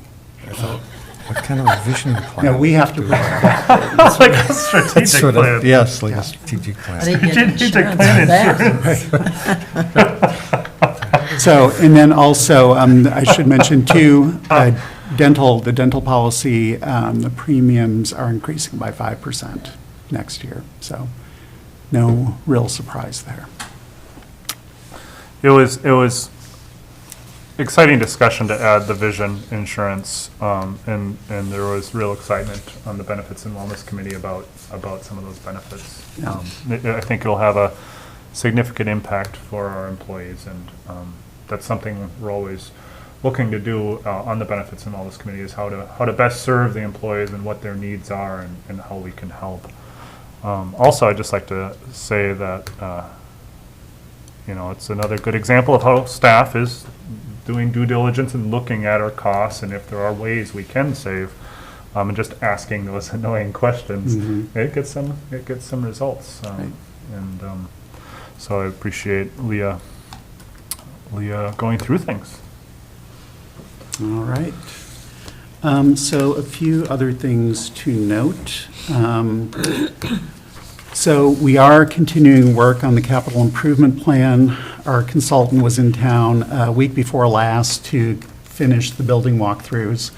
They have now collected data on all of our buildings and are compiling that, synthesizing it, to begin the development of recommendations for future expenditures. And I was working on an article that will be in the News Herald. I'm sorry, my phone should be on mute. I was working yesterday on an article that will be in the News Herald in a couple of weeks about the CIP process and about why it's important. And really, the reason it's important is it lays out a roadmap, obviously, for us to catch up on deferred maintenance, which has been a real issue, as you've seen when you went on the building tours. And it also puts us in a position to be more proactive in the way that we manage our buildings, which we haven't been able to do because we haven't had, for example, equipment replacement schedules. And so it's put us in a position where we're kind of running from fire to fire instead of having a plan that we can implement over time that will provide greater predictability in our building operations. And that's really what this is about. And then also reducing long-term operating costs, because if you're doing the cheapest thing that you can up front and not looking at, well, what is the efficiency of this boiler? How much is it going to cost us to operate over the lifetime of the boiler? You're not making the best decision. And so having that kind of life cycle costing approach to making investments is part of what we're intending to accomplish with the CIP. So for those who are watching, we are going to have a public engagement process, and that's something that I've really started thinking about a lot at this stage. Come the end of November or early December, we are planning to have a couple of open houses where people can come. We'll have a presentation, and then we'll have different stations that people can go to with various tables and information about what we've gathered so that they can provide feedback on what should our priorities be. I think that's important for me as the administrator to know kind of what's the community thinking about the priorities that we're considering. Obviously, it's important for you as board members to have that information as well. So that's going to be the next piece of it. For folks who can't attend those open house meetings, we're going to be setting up a website where we'll have that information, and we'll have an electronic form that people can fill out to provide their feedback, also if they're not able to be at the meetings. So really hope that we get a lot of community feedback on this, because it's really, I think, essential to the success of the plan to have that kind of input. I have a suggestion for that too. I agree with you 100%. Not everyone has the opportunity to follow all of our meetings and all of our needs, and so I think it's really important when we present things to really go into the why and how and why this is happening, what the need is, what the vision is. I think that kind of background is really important for people to be able to give constructive feedback. Right, for sure. All right, so that's it on the CIP. We have had a follow-up meeting with our compensation study working group to take a first look at the data that we've gotten back. And there's going to be, there was a lot of really good discussion at that meeting. There's a lot of information to consider. We're going to be having a couple of follow-up meetings to look at the data. I think I shared last time that generally speaking, there's some areas where we're low. There's also, we pulled in, because we used housing costs and rental costs as a couple of criteria for selecting comparable counties. We pulled in some of the metro area counties. One thing that I heard in our working group meeting is that folks didn't want to, I suggested that we should consider some kind of weighting of the metro counties and the outstate counties. I got a little bit of pushback on that, and that's something that we're going to have to work through. I was not at all suggesting that we completely discount the metro counties, because I think there is value in including them. It's not clear to me that there's a solid argument for using those as our primary measuring stick. Whether they should be weighted evenly or disproportionately, that's a conversation we still need to have. So more to come on that. And Commissioner Mills, if you'd like to. I wasn't there, but I caught up. Yeah. And thought it was a really good conversation. I want to express gratitude for you acknowledging the concerns of the group regarding that. And kind of when we approved this list, it was somewhat assumed from Commissioner Swalson that we would throw out the low and the high. And you know, I think that's, or that type of statistical analysis, and I think that might be something that we'd want to look into. But yeah, the group, my take from just listening, catching up with the group's discussion was that the whole point of selecting our criteria was to get comparables based on the criteria, so we don't want to completely discount it. But that's, as you said, was not your your suggestion, really, so. Yeah. So, yeah, and I think, even if we do throw out the two lowest and two highest, we're still going to have a fair diversity of Yes. of things to look at. Yeah. So, more to come on that. Wanted to check back in with the board on the idea of updating our tax forfeited property policy. We had a committee of the whole meeting about that some months ago, and really haven't worked on it further since then. And I know that's something that we need to address. And so I just wanted to kind of give you a heads up that we're going to be coming back to you with some proposed policy language for discussion, either at a future business meeting or at a committee of the whole meeting to kind of work on that, because it's something, excuse me, it's something that, I've gotten actually an inquiry from a resident recently who has a tax forfeited parcel next to his property that he would like to purchase, not to develop, but to conserve. And I explained to him that, any time that we have a tax forfeited parcel that we're interested in letting go of, there needs to be a competitive bidding process. There has to be an auction process for that to occur. So we need to kind of get that nailed down so that we can start addressing the dispensation of some of these properties. I have a question about that. Yeah, please. That statute that requires that? That we have the competitive bidding process? I believe it's in statute. Yeah. Oh, yeah, And- statute. And are there exceptions for a transfer to other public entities? Such as an HRA, for example? That I don't know. Transfer, you mean, what do you mean? The property. Oh. Like Cook County owns it. I believe that is possible, but I want to confirm that I would with. think so, but I think we have to look at it for sure. Yeah. A Molly question. Definitely. And they'd have to follow, I expect they would follow state statutes on how they deal with it. But, yeah, good question. In my line of thinking, and I apologize, I haven't kept up with all of the HRA meetings, but my line of thinking is just that the market is broken, and so if we're looking at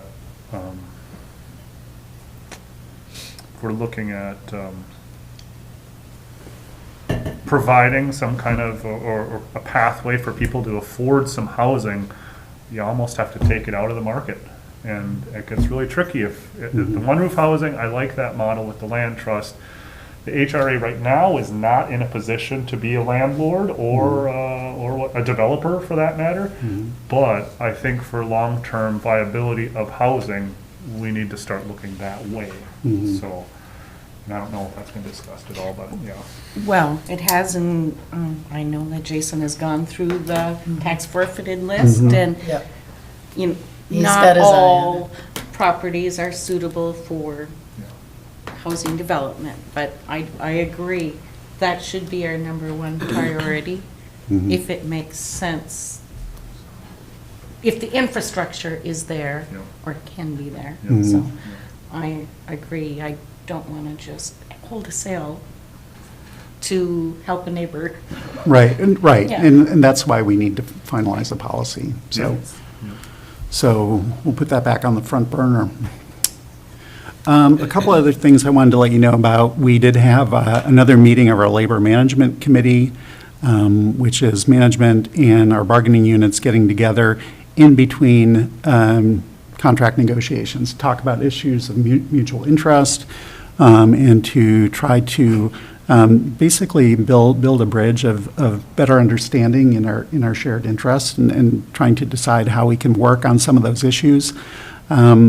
And so that group is meeting monthly for the remainder of the year.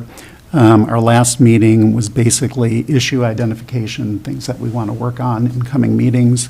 Really good discussion. I really appreciate the spirit in which those meetings are being held. I feel like we've got really good open communication, and I personally value the opportunity to better understand kind of what the union's interests are and how we can work together to address those. So more to come on that.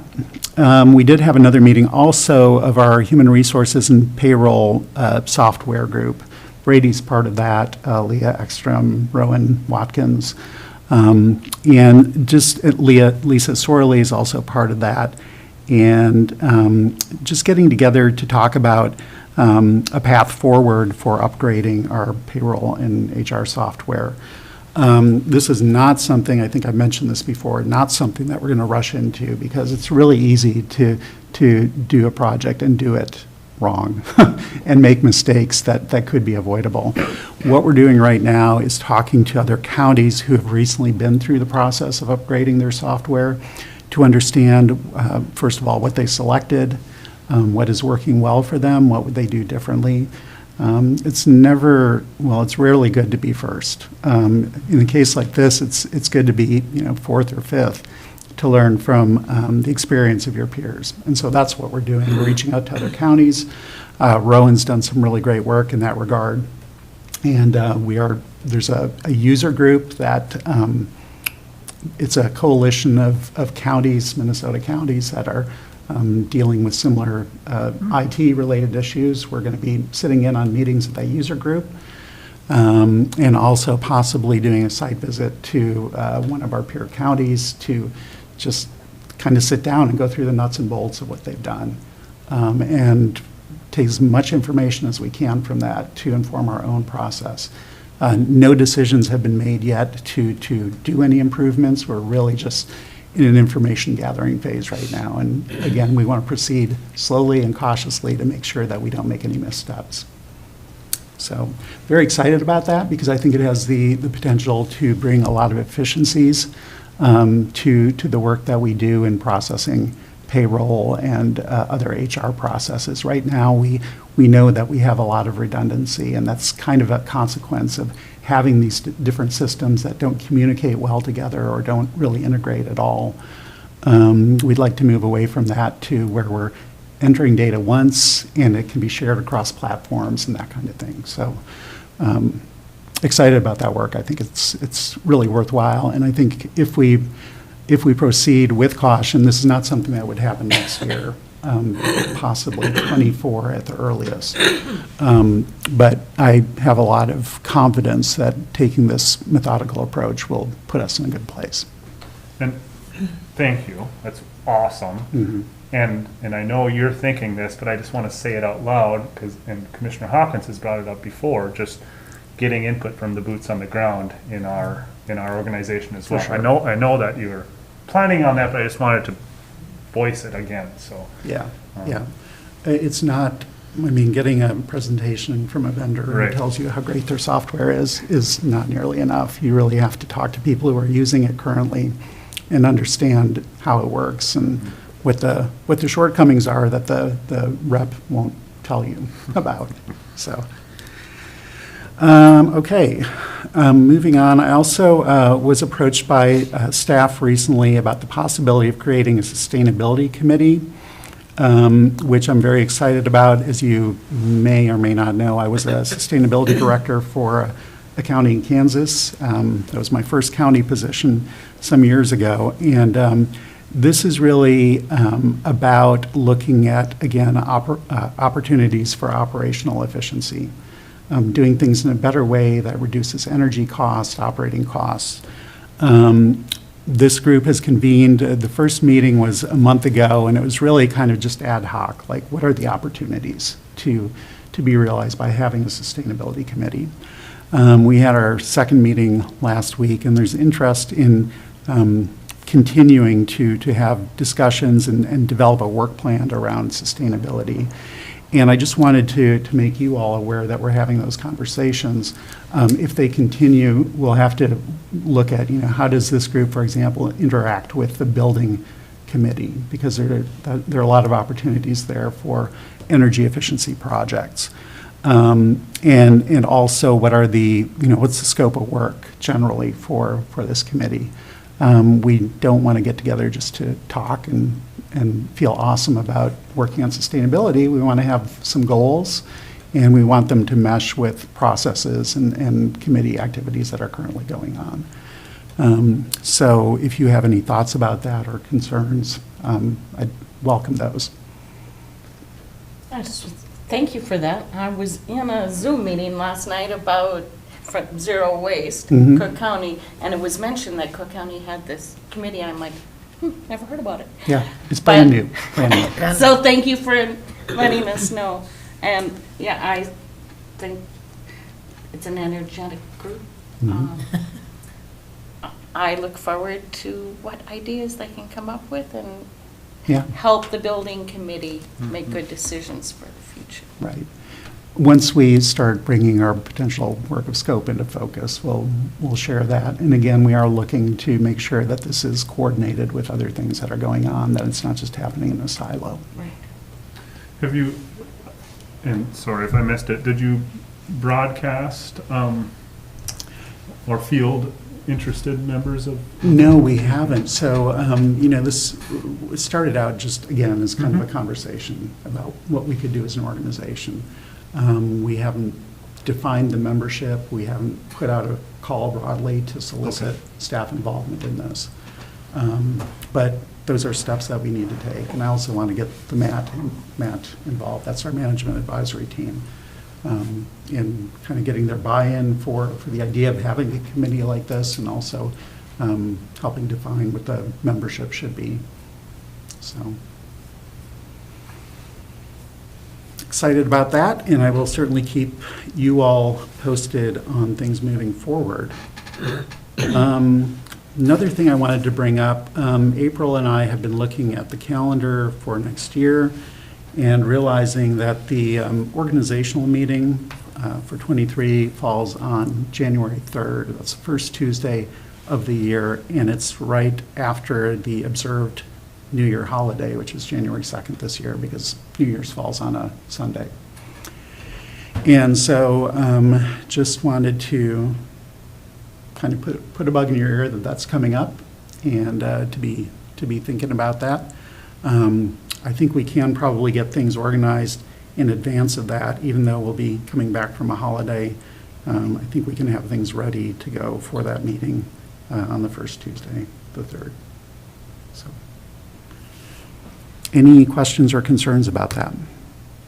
I guess the other thing I would mention is ordinarily the chair position goes to the previous year's vice chair, and we know that Commissioner Swalson is not running again. So that's something that you all will need to think about and determine who would be best to fill the chair position for next year. And I know there are questions to be answered that we won't know the answer to until after the election next month. So Let's wait a month and Yeah, talk about it. after November 8th. Right. He has about 2 weeks to file a registered write-in. He changed his mind. Just kidding. How does everyone Wednesday look? I don't know yet. Oh, yeah, I wouldn't either, but if we wanted to push that org meeting off another day, just to give another day of prep time. Plus, it's my birthday on the 3rd, so I don't want to go to a meeting on my birthday. Lame. But we could have it be the organizational meeting / birthday party. Yeah. Lame. I believe the following Tuesday is my birthday, and I'm going to be at a board meeting that day, so You that's won't only be fair. there. You won't be there. You're going to take it off. Or you ought to. All right. Okay. So the last thing I wanted to share, Mike Keyport couldn't be here today, but he had some information that he wanted to share with the board. And so I'm going to pull up his summary. Okay, so Mike writes, the Arrowhead Regional Emergency Management Association consists of 11 counties, 5 Native American communities, and the city of Duluth in the Arrowhead region. The members of the association made the decision to purchase weather stations for all the agencies with grant funding. Cook County and Grand Portage Band will each receive a unit, and those will be installed with the help of the National Weather Service in Duluth.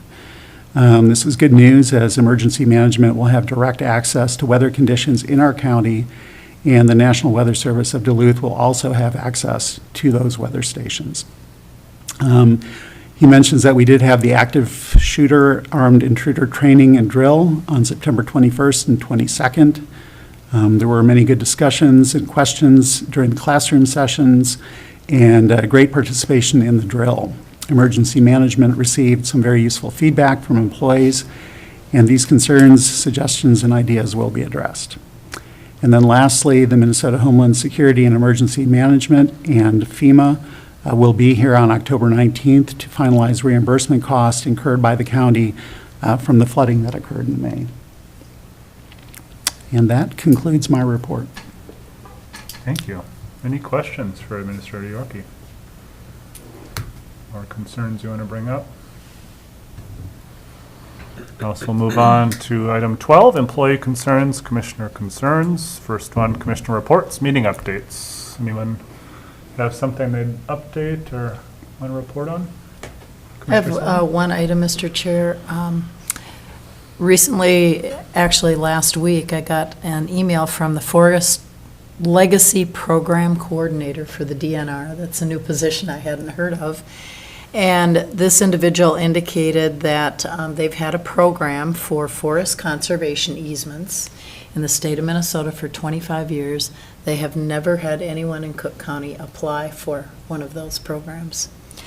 And so Christine Ostern from the Forestry Conservation Easement Division is going to come to our Committee of the Whole meeting in November, that's November 15th, to provide us with a presentation and make us aware of that program. Currently, she is working with one landowner on the proposed purchase of a conservation easement, about 20 acres on a lake in the western side of the county. And it has a very high conservation value for the parcel, and it's a great opportunity for us to finally get entered into this program. So I suggested that she come and provide us with information so we could be better informed. Thank you. Very interesting. Anybody else? Meetings to note or I'm sorry, meeting updates or commissioner reports? Also move down to meetings to note, item 12B. We have our AMC District 1 fall meeting this Thursday, October 13th. 8 a.m., Grand Portage. And there is a reception the afternoon, evening before.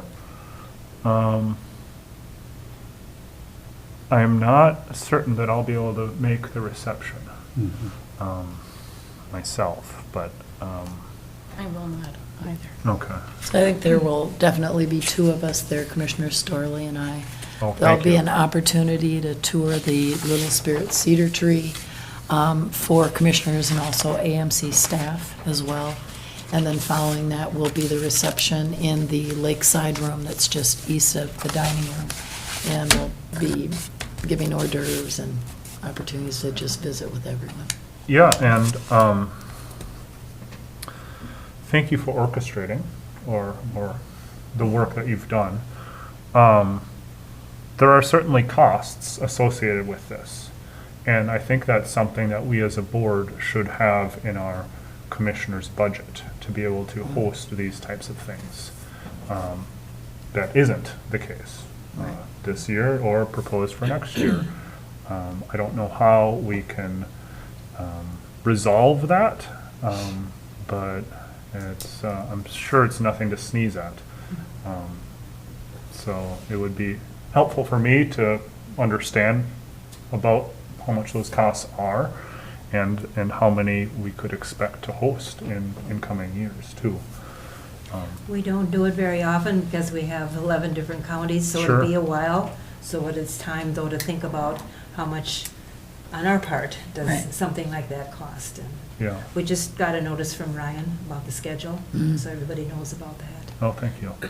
So we can estimate, once we're done, how much that will be. Okay, thank you. Other meeting is the the change in venue for our regular meeting on November 8th because of the elections will be down in City Hall. And it's just worth noting that it will not be live streamed, but will be recorded and uploaded after the fact. But please, any member of the public who is interested and would like to attend, you're welcome down at the city council chambers. Next is the Truth and Taxation. That's Tuesday, November 29th, 6 p.m. right here in the Commissioners' Room. And then the last one is the AMC Annual Conference, December 4th through the 7th in Bloomington. Recognition of staff, item 13 here, new hires, Michelle Dionne, PHHS case aide, and Nellie Torgerson, deputy sheriff. Welcome to the team. Thank you so much for putting your name in and being such wonderful candidates. October anniversaries, Mr. James Yorkie, our administrator, 2 years. Thank you for joining the team and leading such a great crew of people. It is a pleasure. We do have a great team of people and a great board to work with. It's really optimal from my perspective. So thank you. I couldn't be any more pleased with who we hired as administrator and the work that you're doing. It really is. Too kind.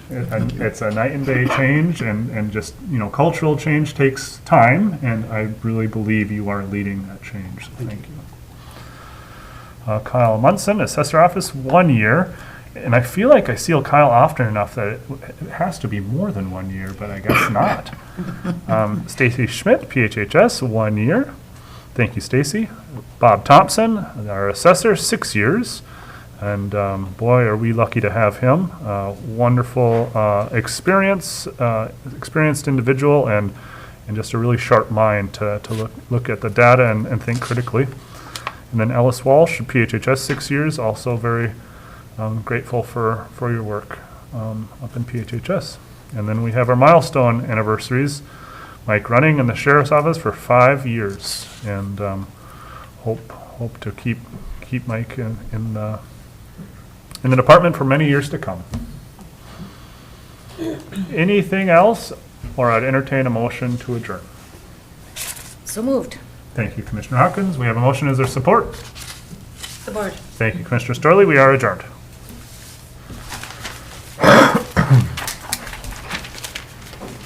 Thank you so much.